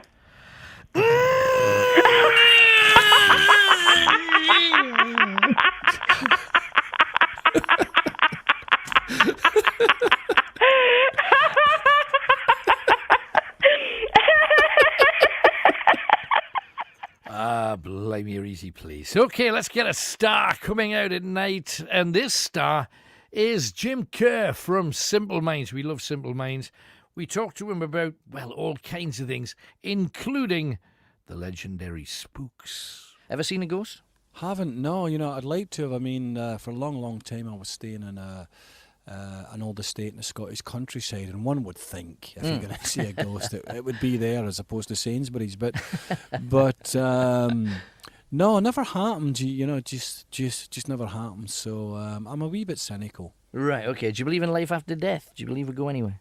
I don't. You know, at the same time, I think, but I think that's why we're meant to get it together while we're here. Right. And you certainly have done that.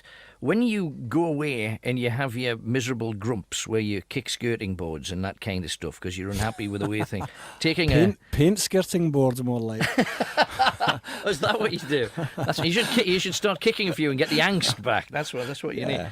Yeah, but when you got to the lowest level, surely there genuinely wasn't any thought that you could do anything else, that you wanted to just step away from it altogether. Well, we've been very fortunate in our lives, and not a lot of bands have success. But not only did we have success, we were looked after well.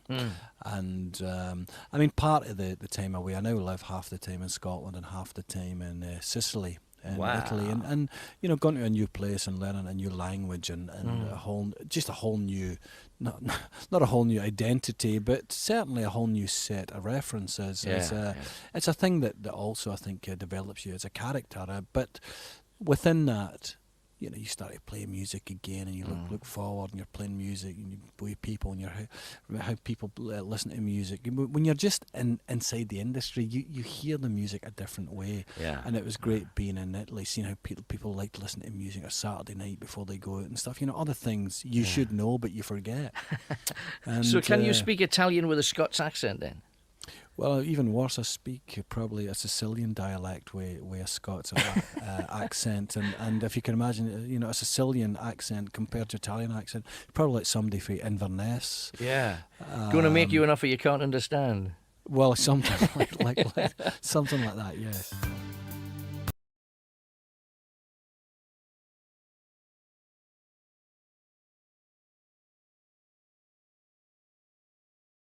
In general to be eased, and say they'll vote against an extension of emergency powers. The royal family is considering whether it should appoint a person to oversee diversity issues. A palace source has reportedly said the family hasn't seen the progress it would like and accepts there's more to do.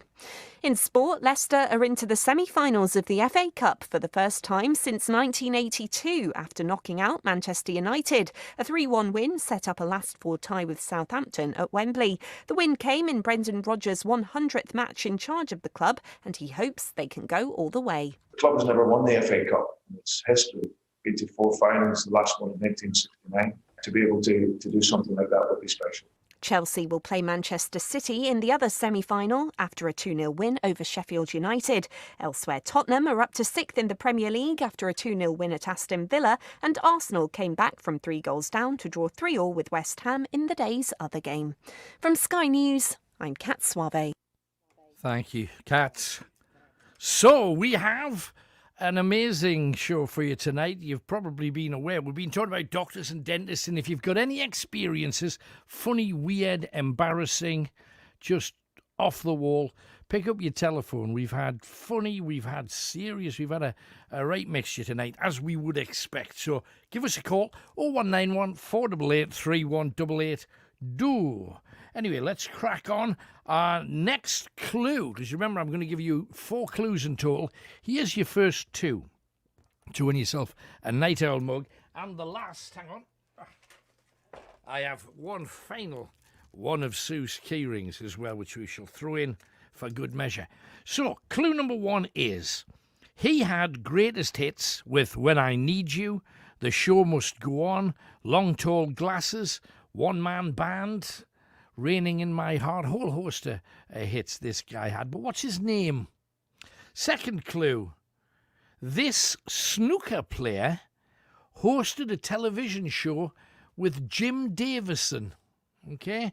This snooker player hosted a TV show with Jim Davison. Okay? It was all about snooker. So you got 2 clues, 2 more clues to come, and you've got to work out what links all of the 4 answers. Okay, that is your deal. Let's head across and talk to Uncle Arthur in Scotland. Hello, Arthur. Good morning once again, Alan. Hello, welcome. And what are you talking about tonight, then? Oh, your chosen topic of discussion for tonight, which is to do with doctors, dentists, and nurses. Oh, ho, ho. I'm going to throw in the curveball here with nurses. Now, this actually happened to me when I was a teenage night owl. Oh, hey. Yes, and I had to go into the hospital for a certain type of operation to my manhood. You know, just to get a slight skin reduction, the Jewish operation, that one. All right. So you're getting circumcised. We can't say circumcised, or does that make your member just kind of twinge in horror? It does a little bit, Alan. I was also trying to leave it to the imagination, but you went and gave it the proper scientific term on the radio. That's entirely up to you. Well, we could always say Uncle Arthur's had a tip-off. We could always say that. If it's easier for you. Yes, I actually did want to put that as an advert on a dating site that said, you know, it was like 5'10", blonde, still got the Jason Donovan floppy hairstyle, and I've had a slight skin reduction at some time in my life. But I mean, why did you need it? It wasn't a religious thing, or was it a religious thing, or what was it? No, nothing to do with that. It was purely for cosmetic reasons. That's all it was. Not vanity, just just some complications down there. That's all it was for. Okay. I don't really want to discuss that because this is supposed to be a funny phone call. I know, but I'm fascinated by the fact why would somebody want to get a lump off theirs? Anybody heading in that direction on me with a knife makes me think twice, frankly. Well, can I tell you something though, Alan? As part of this story, I definitely chose to get the general anaesthetic because I really didn't want to watch it. And did you keep the bit? No. I've been told it tastes funny. Oh, jeepers. Talk to me about keeping this decent on the right side of the gutter. Thank you, Arthur. Well, let me tell you the story. Okay, so anyway, I had my hospital appointment. I was going into the hospital, and there was going to be a couple of nights stay over in the hospital. Right. The night before, the anaesthetist came round and gave me the explanation what was to get done and so on and so forth. And of course, a couple of doctors came to see me beforehand and told me exactly what was entailed for the operation and what I was to expect. Right. And I was very, very comfortable with that. Now, I'd been in there for about a day and a half before my operation was due, and during that time, now bear in mind I was a teenage night owl, I was actually taking a shine to a young auxiliary nurse. And I was having quite a good time with her. We were getting on quite well, and I thought to myself at some point, after I've come out the other side of this, what I'm going to do is I'm going to ask her out. I'm going to ask this lovely young nurse that I'm taking quite a shine to out. No problem at all. Full of confidence, that was that. So anyway, I went in for the operation, and because I was under the general anaesthetic, I got wheeled in into my bed, and I was asleep for most of the time. And then I woke up, and guess who was giving me a very delicate bed bath down there? And Can I tell you something? I'm going to ask your listeners this. Have any of you listeners ever had this feeling that is equivalent to a balloon deflating within your own self? Because that is exactly what I experienced at that moment when I woke up and I came out of the grogginess, and this young, lovely nurse that I was taking quite a shine to was actually the very person that was giving me a bed bath, and she was being very, very gentle and then dabbing it ever so softly. What could I possibly do? I mean, could I turn around and say to her, can you just put that down for a few minutes, please? I was going to ask you something, by the way. The way you said that, it almost sounded like she was using both hands. Would you put that down for a second? Come on. It was probably finger and thumb, I'm guessing. The moment was gone. The moment was gone. The moment was gone. But that wasn't the worst part, Alan. That wasn't the worst part, because I had to endure a couple of weeks of stitches. Oh, what? Yes, the stitches. Yeah, before they dissolve, the stitches dissolve. They fall off. That bit is fine. It would have been fine if it hadn't been for the fact that it was also the middle of summer, and it was an absolutely cracking summer. Now, this might sound slightly sexist, but they do say that when the summertime comes and the weather is very good, it brings out the really good-looking women like flowers. It really does. And I have to say, the women that were going around in public were absolutely gorgeous, which really didn't help me at the time. No, because can I just answer something? An email's just come in from Paul, who says, "What exactly is a circumcision?" Well, it essentially, how can I say it? Correct me if I'm wrong, because you've been there. This is the equivalent of only once on a male member. It's you start with a polo neck and you decide you want a T-shirt. That's pretty much where we're at, I think, with circumcision. So just take it as that and move on. But I once did that catching the zip thing, oh no! I did that catching the zip thing, and you ended up with like a scrape and therefore a scabby bit, and because that part of the body is trombone-esque, it can be under the right circumstances, but it just meant that it took a long time to heal. I would imagine that down there, when you've had all that done in stitches, how long did it take? 6 weeks? 5, 6? Yeah, but about 2 weeks. It took about 2 weeks, and then the stitches just dissolve themselves, and then after that, you don't feel a thing. Right. But you see, this is the other thing, because I was told, and again, having not endured what you've endured, I was always told that you keep the extra bit because it helps you maintain sensitivity in the head of the offending article. Have you lost sensitivity? Because you say since then you haven't felt a thing. I haven't lost sensitivity at all. No. No. If anything, at times I might be overly sensitive, especially in the winter. I now know what they mean by chill in the bladder.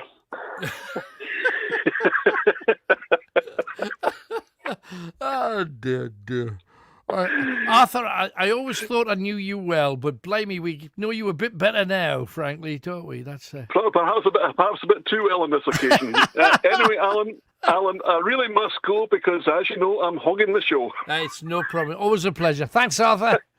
Cheers, mate. Love and respect. Thanks for calling. There you go. I tell you, it takes a certain amount of confidence in the person you're talking to be, and I am duly honoured that you would share a story that intimate, because it's one of those things that well, you do wonder about if you've obviously never had it done. And some people argue, but it's cleaner, and then other people say, of course it's not cleaner because the bit you've got to keep it clean is gone. You've taken his scarf away, kind of thing. 0191 488 3188. And you see, it's all right for you girls, and I'm not being sexist here, but ladies, you're very good at talking about intimate things because it's second nature. You're very open. You've got a lot more to deal with than blokes do down there. And so you get used to talking about it. You get used to needing doctors maybe to see, have a look and give you an MOT. But blokes, we just try not to have anybody we don't want to fumbling about with it. You know what I mean? 0191 488 3188. Didn't phrase that the best I could, but anyway, let's go with it. Let's move on and talk to Alison, who's in Anfield Plain. Hello, Alison. Hi there, Alan. How are you doing? I'm fine. We're just hanging out with Arthur there. Oh, dear. So what can we do for you tonight, Ali? I don't know how to quite follow that. I'm not sure either. Just do your best, Ali. Crack on. Right. It was to tell you about some of the things that's been going on in our house. Right. We've had some really strange going-ons. Mhm. And I'm normally quite open when things are about. Right. I kind of sense things a little bit, but whatever's happening at the moment is physically doing things. Oh, like what? Well, it started off with the smoke alarms. Right. So my husband was away a lot, and basically what used to happen was I'd be lying in bed in the middle of the night and the smoke alarms would go off. But not like going off like just the beep every few minutes. They would go off as if there was a fire. Right. So I would jump up, run downstairs, like in a mass panic. Check so I was everything. there on my own. Yeah. Have I left the cooker on, all that kind of stuff, right? Yeah. Come back upstairs, they'd go off. And I'll be like, okay, so they'd stop as quick as they started. And it got terrible because I would get into bed and I would be lying in bed and literally I would sit up for about half an hour thinking, right, it's going to go off in a minute. It's going to go off in a minute. And it didn't. And as soon as my head hit the pillow, it went off again. Right. So it was ridiculous. I had like a little pad by the bed and I was like writing it down, how often it was happening, thinking there must be like a routine to this. There must be like something happening, but it didn't. So Right. hubby came home on the weekend. It never happened when he was there.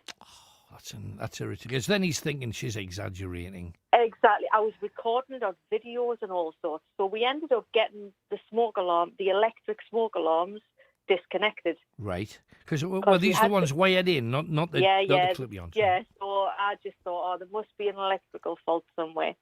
So we got those like kind of disconnected and everything. We've actually got just not like the individual ones now, and it's never happened with those. Right. But then, things settle down for a bit after that. I often see things in the corner of my eye, like as if something's walking past. Yeah. But about a fortnight ago, we were sitting and we were just having a discussion, a conversation we were having. But it was like we weren't arguing, but we were discussing. And that was an argument, Alison, wasn't it? Come on. It was, yeah. So we put the television on mute.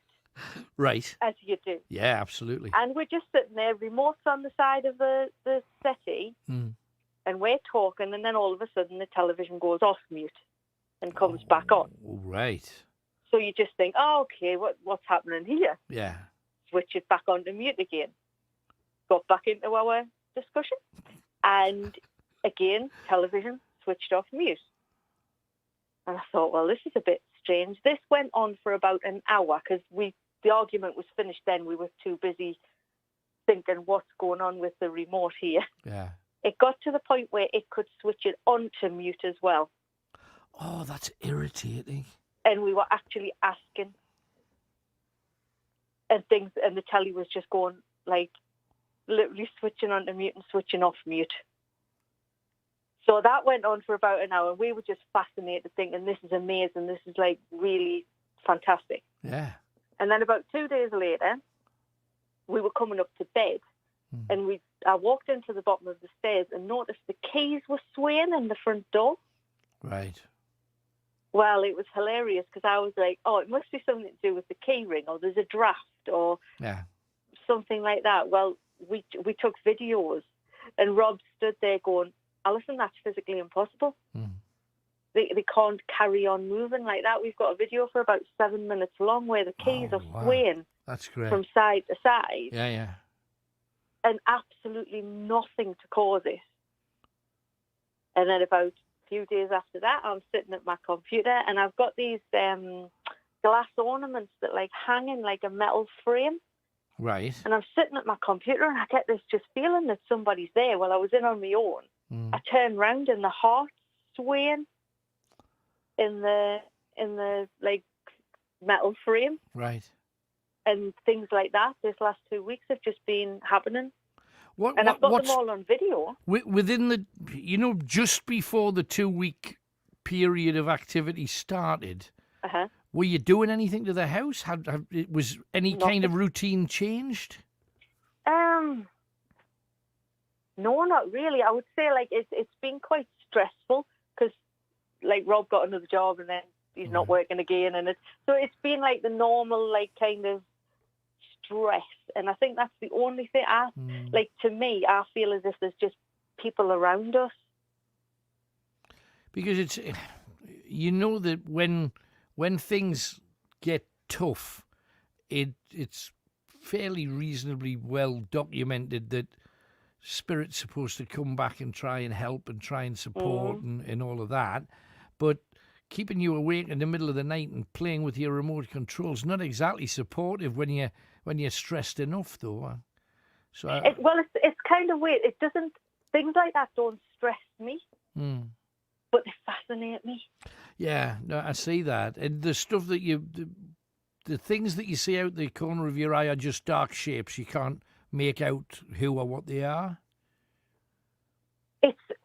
There's only once that I thought somebody had walked behind me, as in like a person, and then realised that like Rob was upstairs still and he wasn't downstairs. Right. And that was like that was a tall man, and I just thought, and I couldn't believe it when I turned around quickly and I was like, I thought you were going to bed.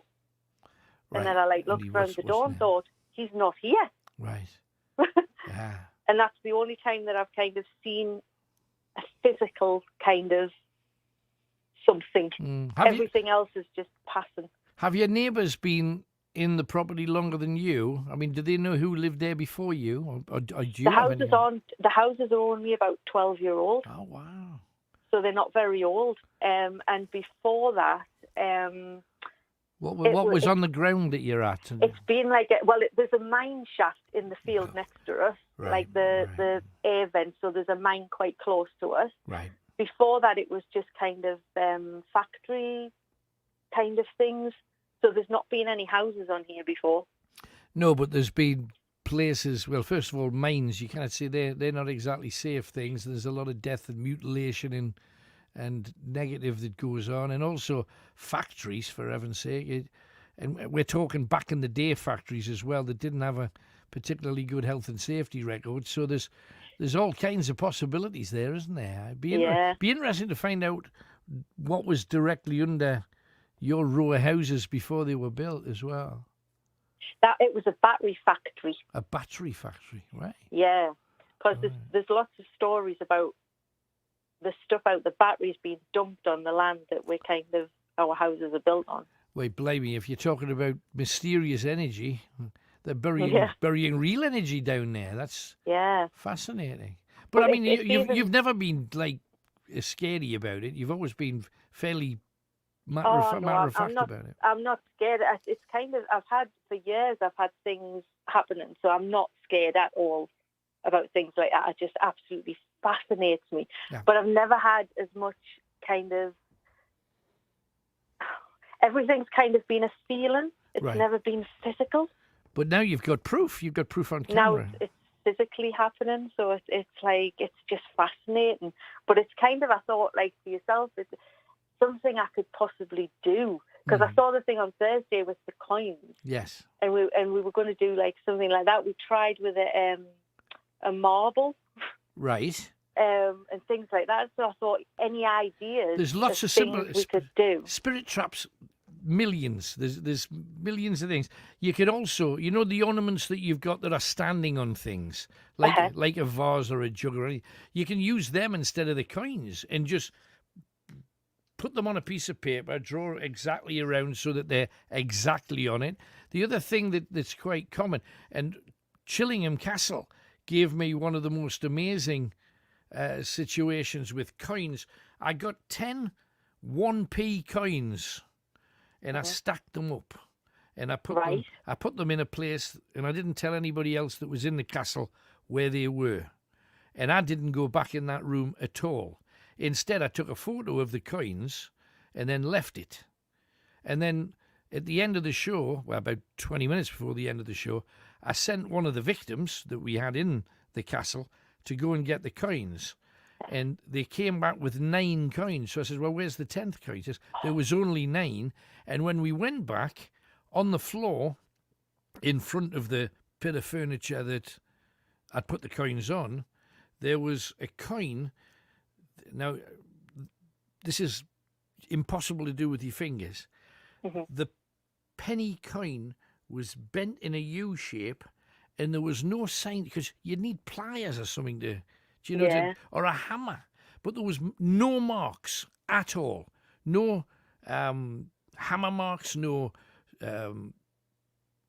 grip marks off a pair of pliers. But it was bent into a perfect U, and it was just on the floor. And you think, A, what would move a coin? Secondly, what would bend a coin and send it flying across the other side of the floor? So you could just stack a set of coins.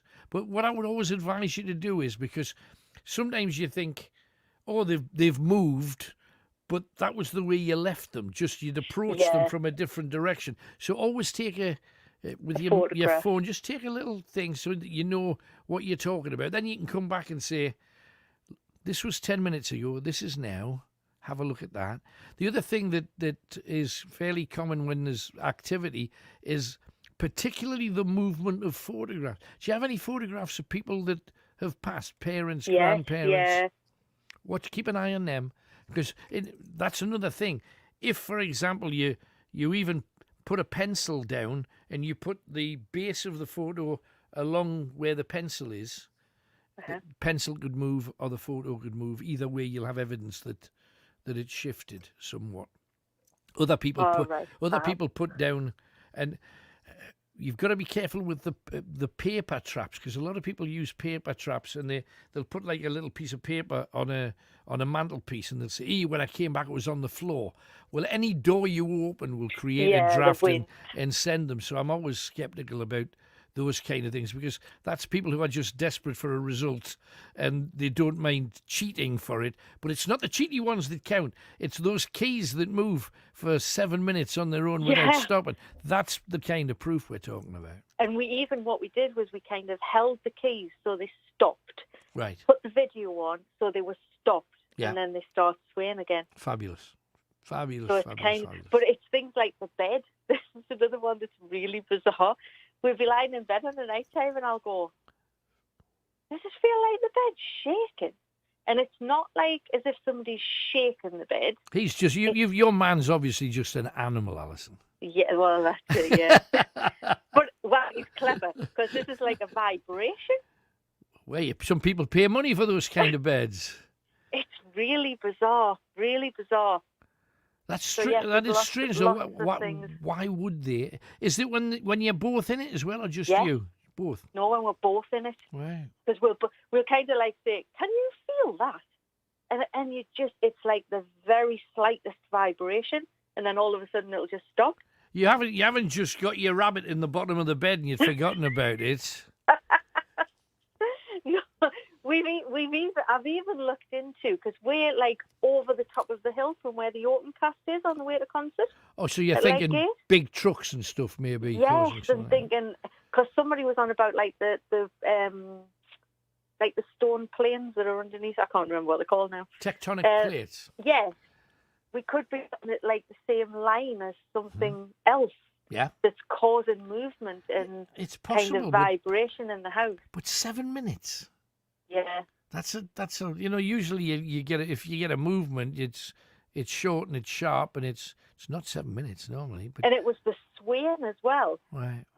Because Rob was trying to explain to me that like things can't move like that on their own for that long. No. It's physically impossible. Absolutely. It's physically impossible. No. It's brilliant that you're getting something, though. You're not bothered about getting people in to check it out, or getting maybe a spiritualist in to have a look to see if they can identify. No, I would absolutely love that. I would love for somebody to be able to kind of give us clarity and give us kind of, because it's not like, it's kind of like I would say, all right, I want to move it on. I'm not I wouldn't want to do that at all because I think spirits around us everywhere, and it's I believe that. it's as much their space as it is ours. Yeah, but what you could do, and I know you can't go to like open circles and stuff at the present moment, but I would ring a spiritualist church because usually it goes to the house of the woman who runs the circle, and maybe have a chat with her and say, after all of this, would you like to come along and see if you can identify who's doing this and why they're doing it, maybe? Yeah, I've actually got some friends. I never even thought about contacting them because I used to go to the spiritualist church quite a bit. Right. So yeah, it might be worth kind of. It's just interesting, really. Just be nebby. Why not? That's what it is. It's just like curiosity of thinking, what could this be and who could it be? Absolutely. I'd love to know who it is. Hey, well, you may be able to find out. But keep me posted with it, definitely. Alison, I will do. Thank you very much, Sean. Great to hear from you again. Thanks for coming Okay, on. looking forward to Thursday as well, Alan. Bless you. Thanks a lot. That's good. Yeah, we did a show last week, and there was an awful lot of things that I wanted differently done about the whole thing. So this week, we're going into overdrive with it. We found some amazing things about a place that a lot of you will know, and incredible. It's right slap bang in the middle of the glory that is the North too. 0191 488 3188. Piece of music now, very quickly, but let's have another star coming out at night. Paul Young, nice fella. What's it like being a sex symbol then? It was quite odd because you were like the sex symbol, Paul Young. And you still are. And it's bloody annoying, quite frankly. Because there was even a Paul Young rumble along the corridor. Paul Young, Paul Young, Paul Young. All the girlies, Paul Young, Paul Young. Well, it's nice to know it's still around, it is. It's good and bad for people like me because I always think, well, he's bound to be... There was a phase in your life when everybody's saying, he's putting on weight. Putting on weight, Paul Young. Have you seen he's putting on weight? And you're thin, you're lean, you're tall, and there's the Paul Young rumble. You've looking better than ever. How do you achieve this? Are you now working out and running, or is it just the stress of a new album on the horizon? I do a little bit of exercise, but I think it's just dropped to bits that you can't see. Right, so you have very large ankles. Yeah. Yeah, but no, I've never been fat really. I remember they just took a couple of unkind photographs, you know. And so it's when you're hitting the high note and you get the chins thing. Yeah, well, really, the correct way to sing, you shouldn't stick your chin out. You should keep your posture, you know. And if you see any, like, even opera singers, and it's all singing with the head back, you know, so that the windpipe's vertical. And so, you know, and if you do that and turn sideways, then you've got a lovely few chins that are coming out there. So if anybody ever sees a photograph of you again, it's because Paul Young's vertical, basically. Exactly, yeah. Right, so... as opposed to on the horizontal. How many women have wanted to hear that in their time? Okay.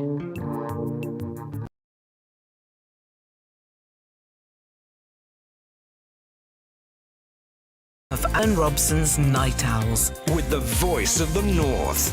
Greatest Hits Radio. Let us get to Russ, who's in Washington. Hi, Russ. Hello, Alan, mate. How you doing? I'm good. Thanks for hanging on in there. Apologies for keeping you waiting. What you got for us tonight then, Russ?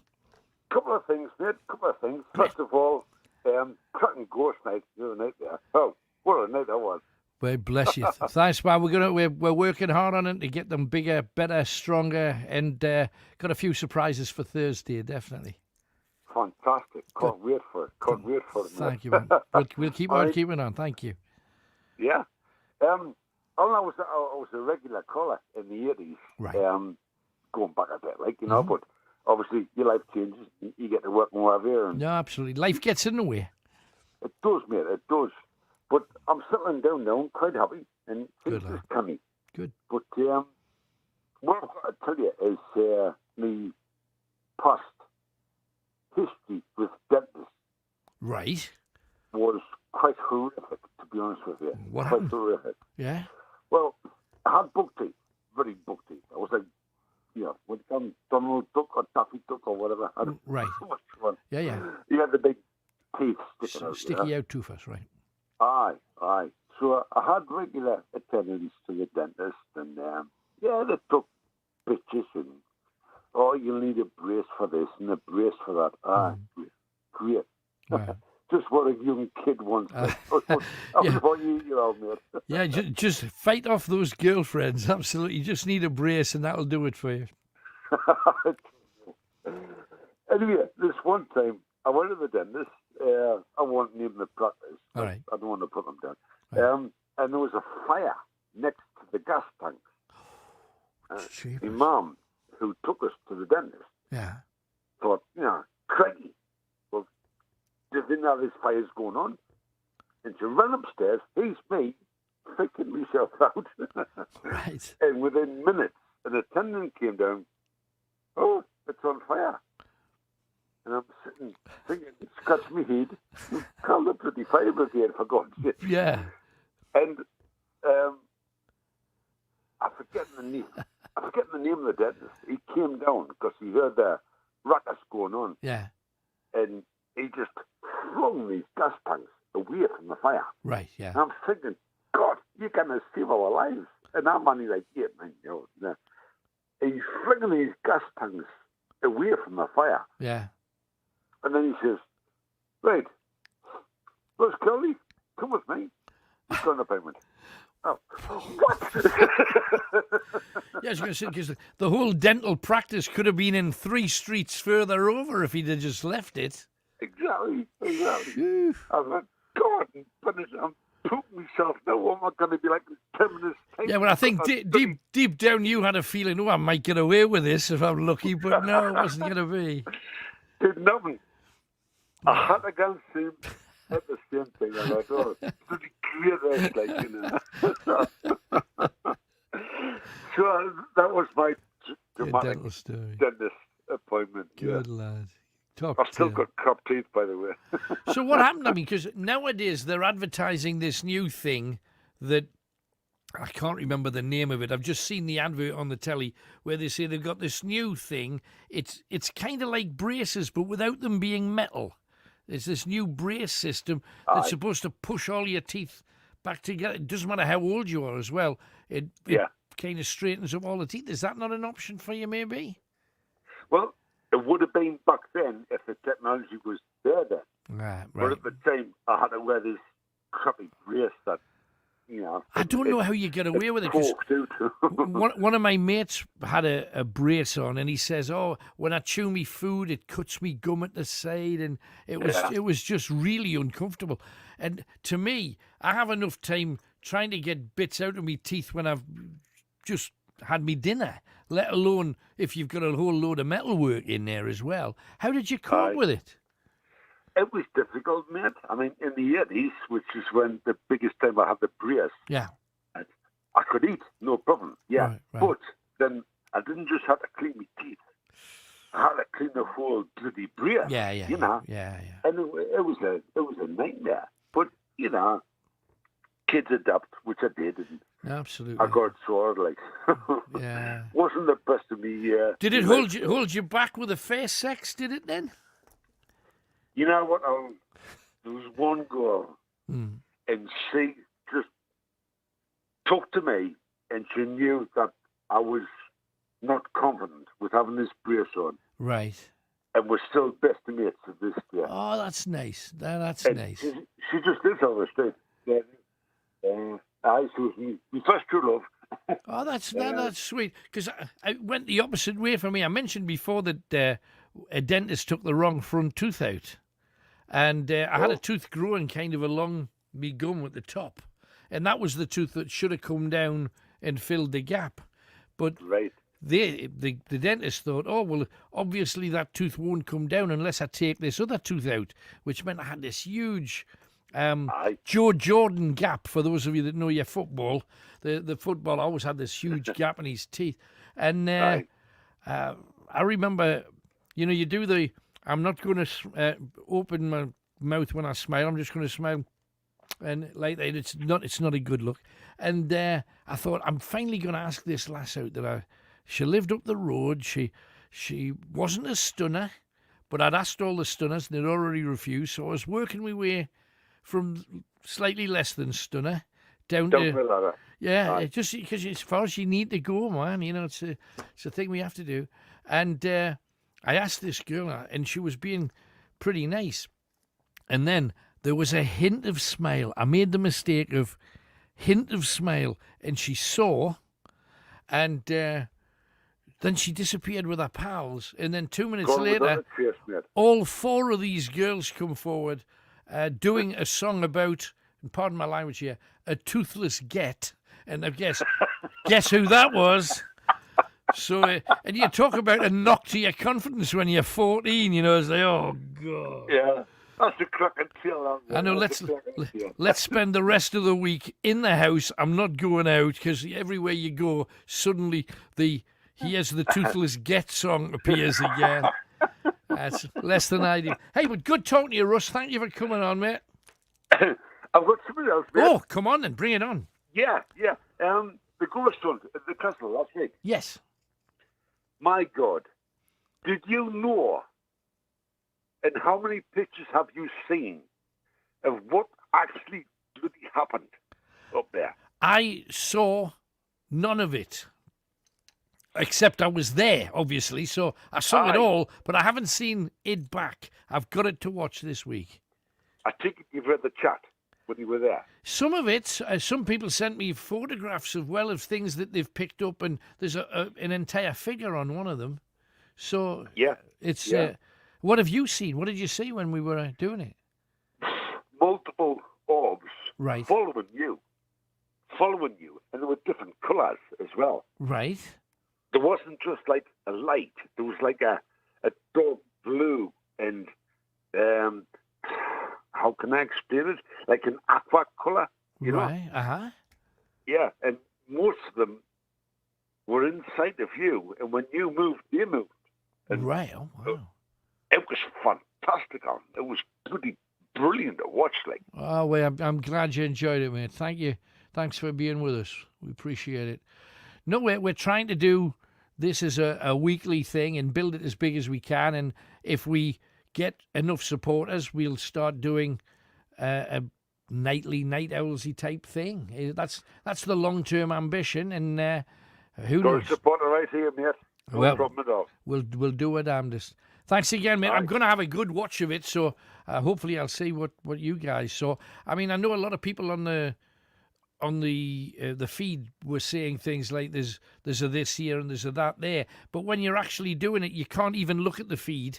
Not until the end, and then it's too late, kind of, if you know what I mean. Yeah. But we've got plans to do it slightly differently. So hopefully, I want to do interaction with people who are watching at home and saying, "Go around the corner," or "There was something going on up there. Go back and check that out." So we've got a few things lined up that hopefully will make that communication a bit easier. But thank you, thanks, Russ. All the best. All right, bud. Thanks, man. Take care. Bye. There is Russ. It's funny, how many people have similar kind of dental issues. They I don't want to smile because I've got a filling, and I've never understood the gold tooth thing. Every now and then, one of my mates once got a diamond put in one of his front teeth, and you're thinking, you've ruined a tooth to do what to it? I've never understood that. Well, I think I'll get a gold filling covering the whole. What's that? It just makes people look. And, the teeth and gums are not the most gorgeous part of a person's anatomy. Let's go to Darlow. We've got Jimmy there. Hiya, Jimmy. Hello, Alan. Hello, mate. I gather you got a joke for us. What is it then? Dive in. My mate went to the doctors with constipation. Right. The doctor said, well, there's 14 suppositories. Ooh. Stick them in your back passage. Right. Anyway, 4 nights later, we went back. He said, for all the goddamn suppositories done, I might as well have shoved them up my arse. Hey! Nice one. Well done, Jimmy. Thank you very much for that.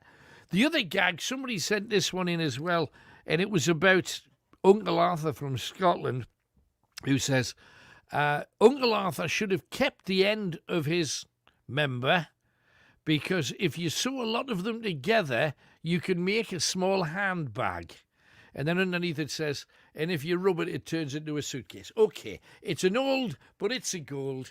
Another quick piece of music, and we got some news coming at you too. But this is one of those greatest hits that just says what it is on the tin. Greatest hit, it is indeed a greatest hit for Kim Carnes.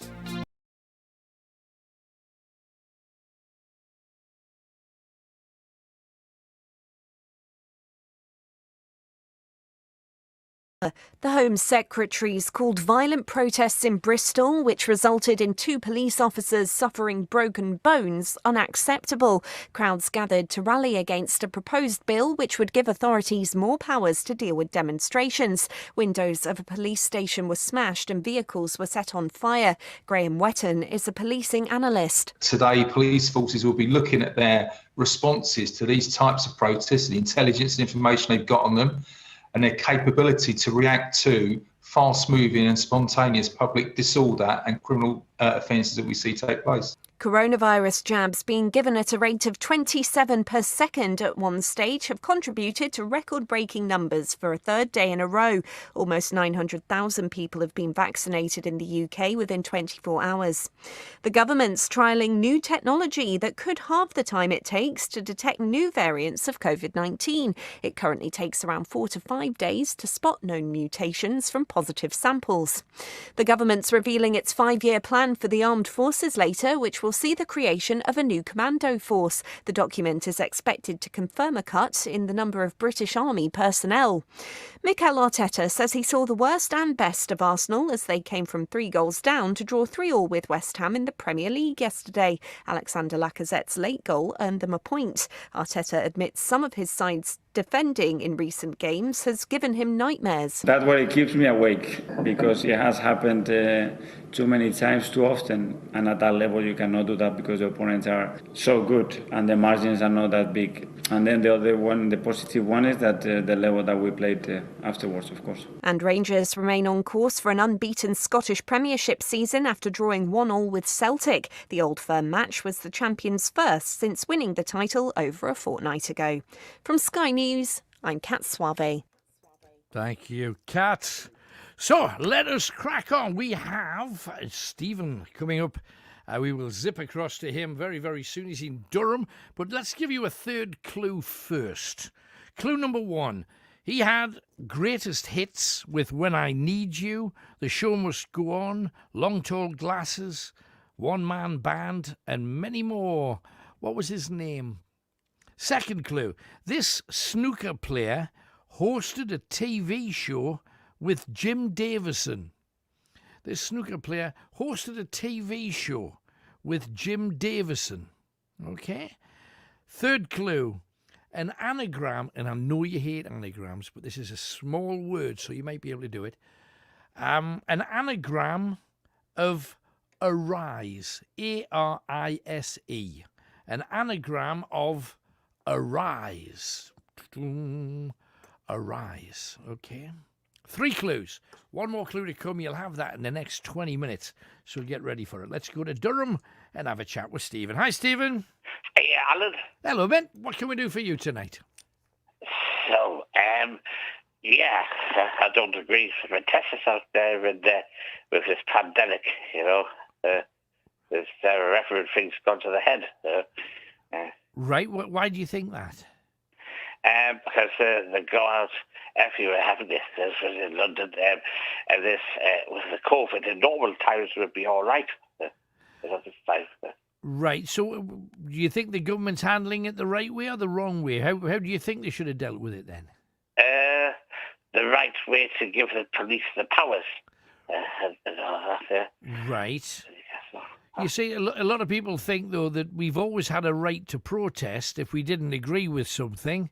So what they're saying now is, well, no, you can't protest. Yeah, but then there wasn't Corona going on. I mean, I've been in protests myself, and things like Brexit and that, you know, when they met in Newcastle. I've gone in there to rub it in and stuff at normal times. Yes. Right. But as long as there's something like this going on, people shouldn't even think about gathering and doing that kind of thing. Yes, because they can catch it, can't they? They can, make the lockdown happening again. Yeah. And, so what should happen then? Because the police clamped down on a late night vigil, you might remember, for the young murdered lady, and they said the police went too far, and now you've got a gathering of people in a protest called Kill the Bill. I mean, that's in police officers getting injured by people who wanted to harm them. What should they have done then?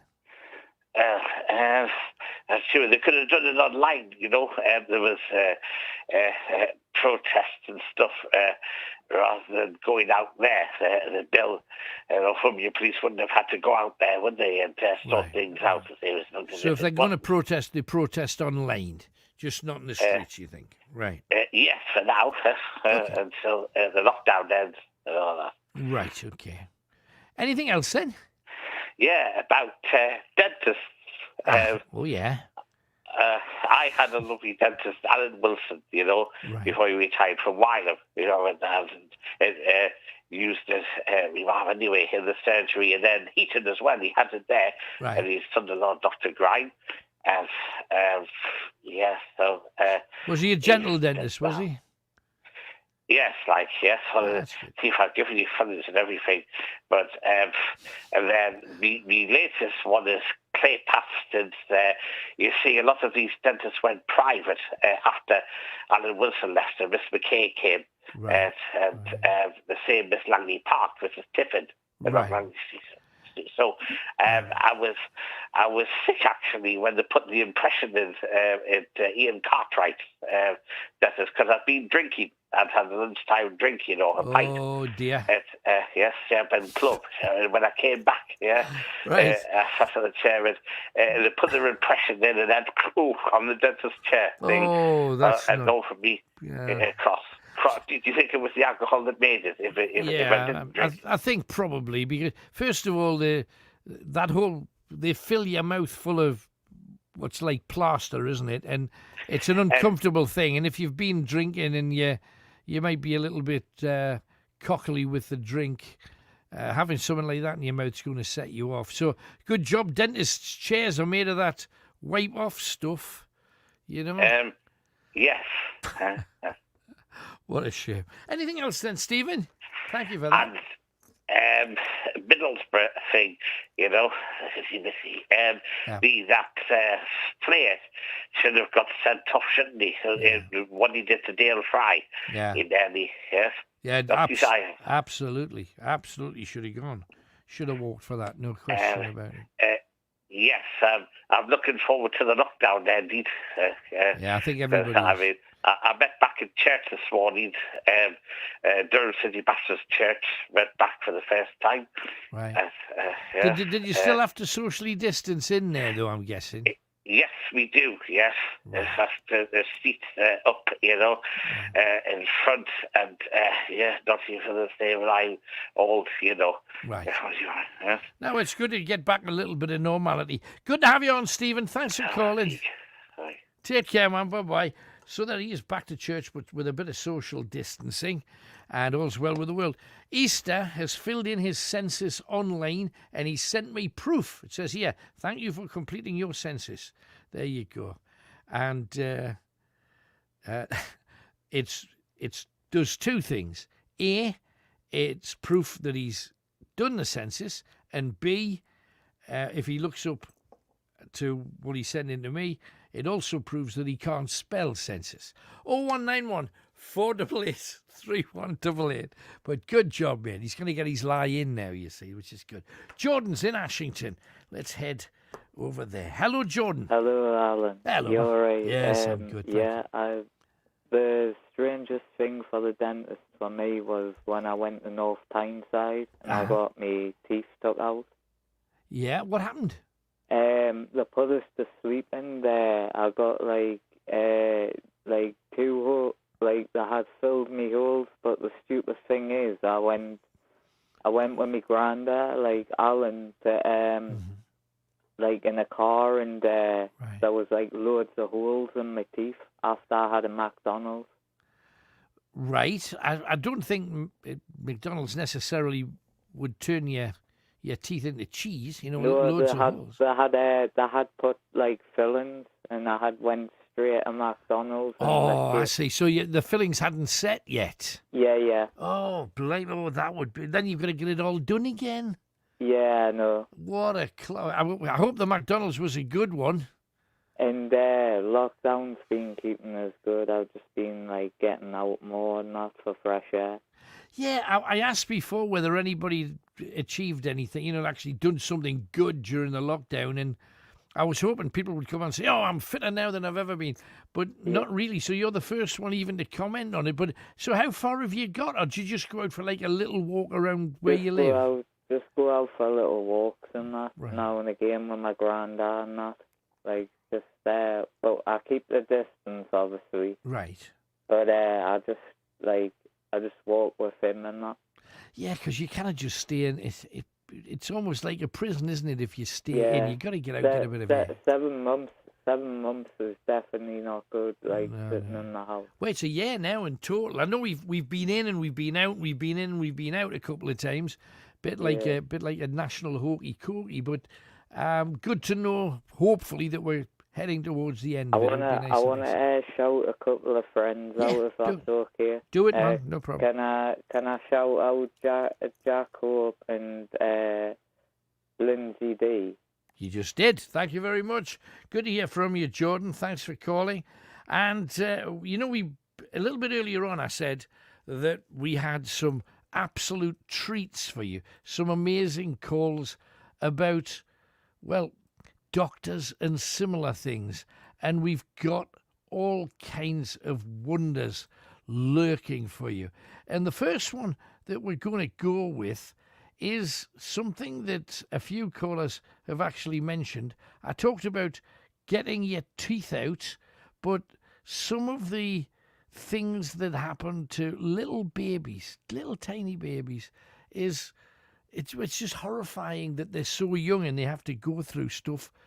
Well, Uncle Arthur will appreciate this. We found out he only had one kidney when he was a baby. Oh, bless him. What they had to do is they had to put a dye in to see, because they thought at one point there was a blockage in his bladder. Right. What they did was, it was awful. I had to leave the room. I felt so awful because he was in the room on his own with the nurses, but I couldn't. I was going to be sick. How old was he? He was 18 months old. Oh, he's just a baba. Yeah, and they pulled his foreskin right back till it popped, and literally, No! La. No.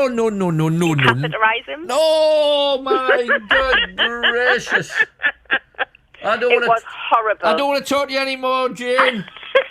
Enough of that. Oh, my good gracious. Awful. It was the most horrendous thing I've ever had to do. Did they sew it all back? It doesn't cut it or anything. It just pops. And it looks like a little daisy when it comes out. It's like kind of... It's like a scalloped edge when it comes out on a baby. I don't know what it's like when he's on men. It looks like a little daisy. Yeah, it's got like a scalloped edge. And then obviously they just kind of put the tube in and pulled his foreskin back down. But my good wasn't gracious. Nice at all. No. Not at all. It pops out and it looks a little bit like a daisy. I hope you're learning things here. And on Night Owls, we always mention the emergency services for being the absolute business. And they're always there when the Night Owls need them. How long ago was it that you found out he was cheating on you? 3 years ago. We moved to an area where I didn't know anyone. Right. He used to pop money through the letterbox and a pack of cigarettes every week. I had no transport. It was in the middle of nowhere. I had 2 years. Right. Almost like the princess in the tower type thing. It's now got the point I can't go out, Alan. Oh, bloody hell, someone's at the door. Someone's at the door? Yeah. Well, go and get it, it's cool. That's fine. I want to go to hospital. I want help. That's who's at the door. Go and answer the door right now, Doreen. Okay? Go for it. Because That's okay. I can't go out anymore. I know. Yeah. Yeah, it is. Doreen. They're going to put me in prison. No, they're not. They're going to take you. Yeah, they're going to put me in prison. No, they're not. They're not. They're there to make sure you're all right. Just talk to them. They're going to take you to hospital and make sure that you're okay. So just stay where you are. Everything is fine. I promise you that. Yeah, and it was. And also, there's a phrase, I thought it was a poo.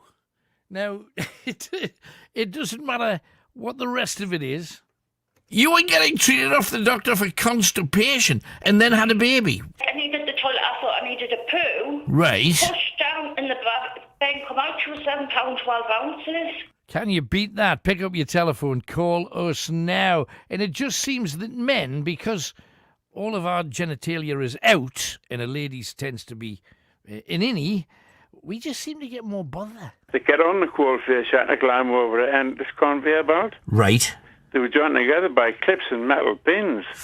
And I was halfway across, and the belt started up, and the metal pin started on my left thigh, and ended up on my left testicle, cutting them both. Oh, my goodness. Mm-hmm. I collapsed backwards onto the coal, and my jeans that I had on were ripped. I bet. So I put my hand inside, and I come out covered in blood. How about that? And if you're a bit squeamish about eyes... They put a ball in where the insides of your eye used to be, and then they stitch the white of your eye around the ball. So basically all your muscles are still attached. You can still move the eye. That's amazing! Yeah, so now I've actually got a prosthetic eye, and the first prosthetic in front of my eye now. So you basically go to the artificial eye service. Right. The lady comes out basically with a bag of eyes. She tries to match the colour of your eye to the bag of eyes that she has, and she polishes it up and shapes it to fit in your socket, and this is your temporary one. It's as blunt as that, but that's literally what they do. Scoop it out, stick a ball in, stitch the white of your eye around the ball. Can you believe that? Got one or two more that I really must try and share with you at some point, but let's get as many calls in as we can, including next Matthew, who's in Newcastle upon Tyne. Hiya, Matthew. Hello, Alan. You all right, mate? I haven't spoken to you for a while. I know. You all right? Welcome back. How have you been?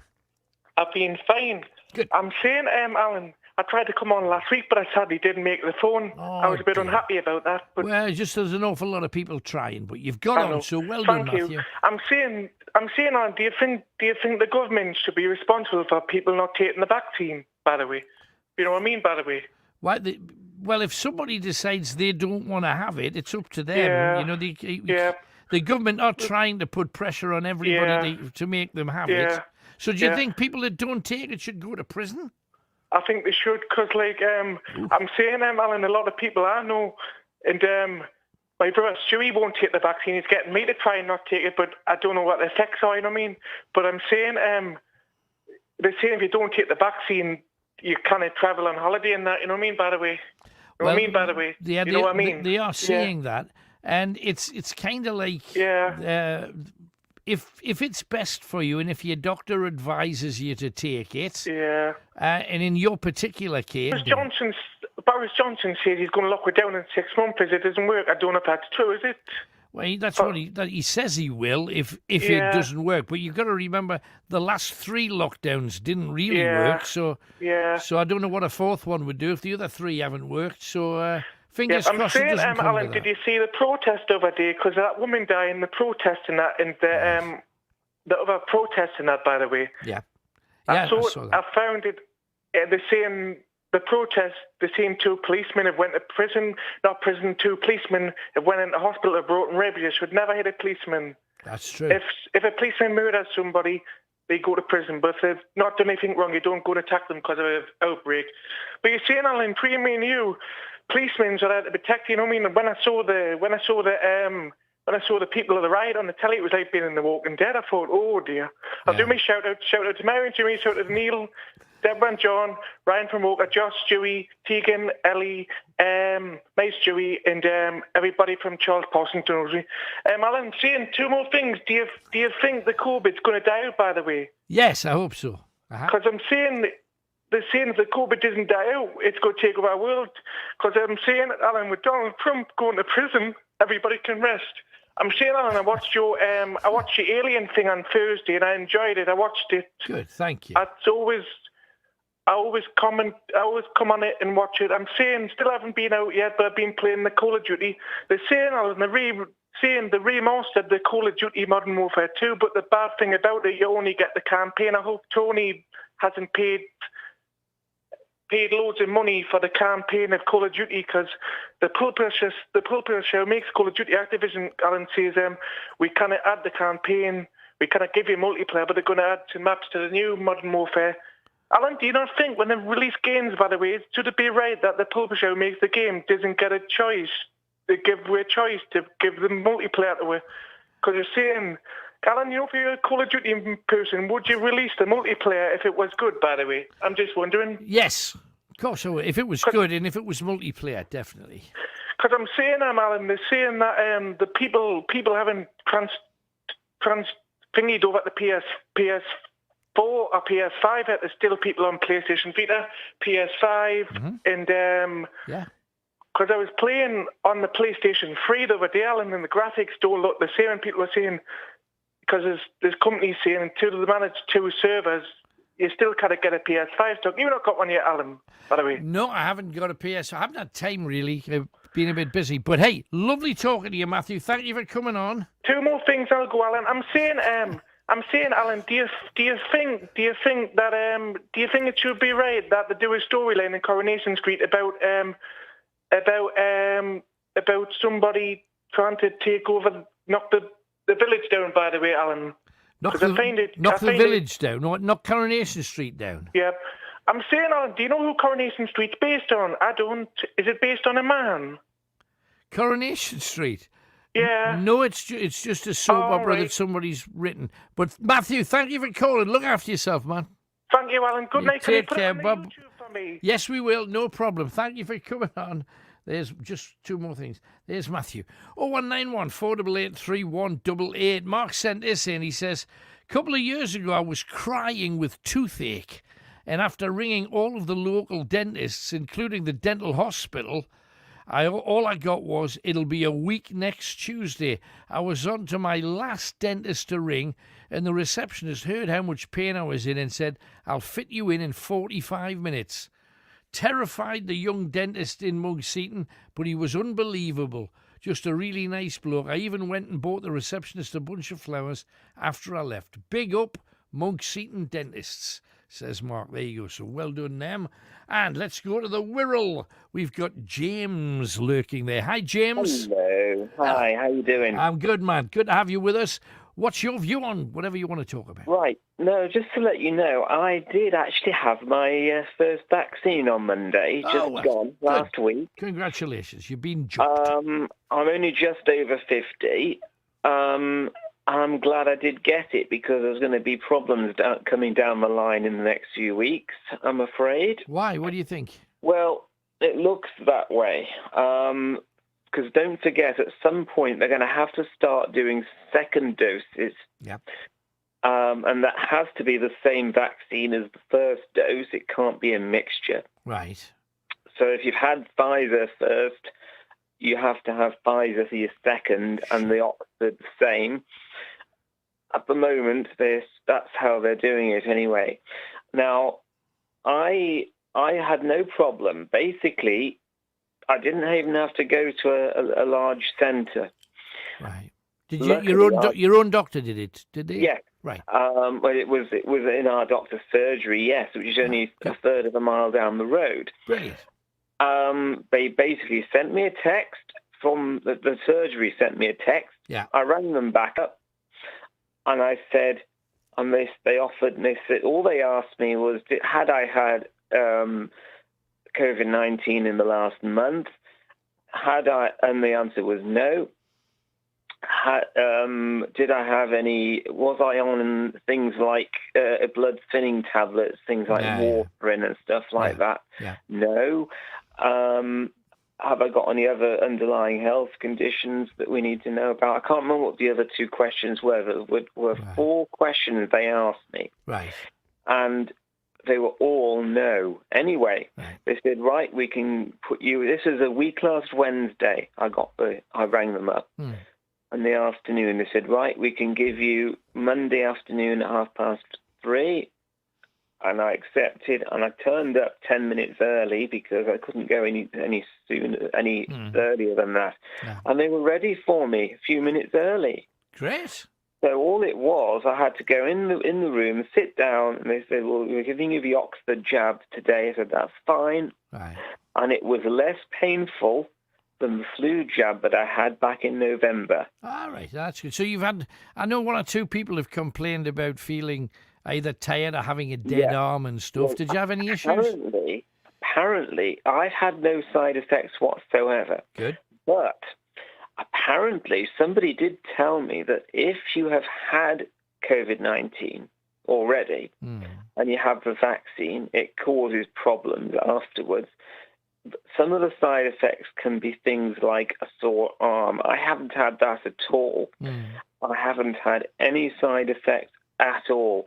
But when people feel a bit down, it has apparently been, in some cases, people who have already had COVID-19. All right, okay. But if you haven't had it, you tend not to get a side effect. I'm not saying that that's definitely the case, but it might well be. So beware of that. But I would not say that. I'm not saying you. I mean, they're saying you should have it. Yes, you should, because it protects everybody. And if you're offered, if it's your turn and you're offered it, please take it up. There are some people. There's very few, but there are some people who maybe can't have it for medical reasons. But if there's a problem, then they need to ask their doctor about it. But apart from that, I would say not a problem. I mean, I haven't had a problem with it. I don't have a problem with it. The problem at the moment with Europe is distribution. Now, it turns out that even though they signed a contract with AstraZeneca, the UK did. Problem was, all the vaccines that we've had they've either been made here or partly made here and partly made elsewhere or imported. Now, Europe is saying that they have not had any imported from the UK. They've sent over a whole load over here, but we haven't sent any back, and that's what the problem is about. So, and they're threatening to put to stop some vaccines going out. But Italy were not allowed to send some to Australia a few weeks ago. Yeah, but we haven't been affected yet. But they said that everybody will get their second doses, has had their first. Mine is at the end of week commencing the end of 31st of May. It's 11 weeks after my first one. That's what I was told. So that's not going to be a problem. It's going forward. The next month, April and May might be a problem, or certainly April will be different because they've got to start doing second doses in April, and there won't be any that can't be. If they've already got an appointment for a vaccine, it won't be changed. It's the new ones that haven't been booked that can't be booked in April, not the ones that haven't already been booked. Right. So it shouldn't be a problem for people. And if you are offered a vaccine, please take it. There's nothing wrong with it. Do you think this is the beginning of the end of the whole malarkey then? Because that's what people are so desperate for. Even today, they were saying on the news we might have to have social distancing and masks for a couple of years because the rest of the world hasn't been vaccinated as well as we have. I would hope not. But if we are vaccinated, the vast majority of the population, why would it matter if somebody came from a foreign country who was prone to it? Well, it depends. It depends how where they've come from, how prominent the disease is in that country. But if say they were to say, well, you shouldn't go abroad, I would prefer it if they were to get rid of all the social distancing and all the masks and say, please don't go abroad. If they were to do that, that would be a lot easier. Yeah, but people would still be able to visit Britain, and the tourist industry depends on that, doesn't it? Well, yes, it does. But the problem then is, what do you do? I mean, we can't. They're suggesting that that wearing masks doesn't cause a problem to the economy. Well, yes, it does. This lockdown is costing us £1,000 million a day. Absolutely. Absolutely. That is that's a huge amount of money. Yeah, I just think everybody wants their lives back, essentially. And yeah, well, absolutely. I mean, I do. I mean, I think we need it. Everyone is going to need it. Yeah. There was an experiment in Holland somewhere today where they had something that didn't have any social distancing as an experiment to see how things reacted. But they won't have a result from that for a couple of weeks, I wouldn't have thought. Yeah, but if you get good results on the back of it, the thing that I heard was that scientists are saying being out of doors, it's less likely that you could catch it. Yeah. But we're not allowed out of doors. We're keeping everybody inside, which is more prone for the spread of it than actually just being normal outside. Right. I mean, now we know that more people, it's easier, it's not safer outdoors than indoors, yes, but it's not good. I mean, I'm not medically trained, but I do know a lot about this sort of thing because I used to have to look after my father and the rest of it. But basically, if you're in the same environment for too long a time, yes, it will have an effect on you. Right. If you were stuck at home for 24 hours a day and you didn't go out at all for over a certain length of time, then after a period of time, yes, it will have a side effect on you. But if you go out, you can go out to have a walk, you can go out for a run or whatever you can manage. If you can be outside rather than inside your house, I mean, you're supposed to stay at home at the moment, officially, but you can go out to do shopping, you can go out for exercise, etc.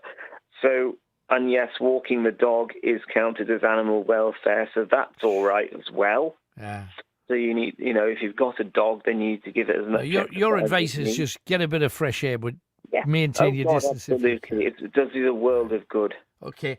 Absolutely. Got to move on, James, but thank you very much. Great stuff. I hope to speak to you soon. You take care. You too, man. No, always wise is James. Quick break, quick piece of music and a break, and then we're back talking to some more of you Night Owls. 0191 488 3188. Classic track, great band, Manfred Mann's Earth Band. What have you taken, for heaven's sake? And that wasn't it, was it? Not having a good night with pressing me buttons.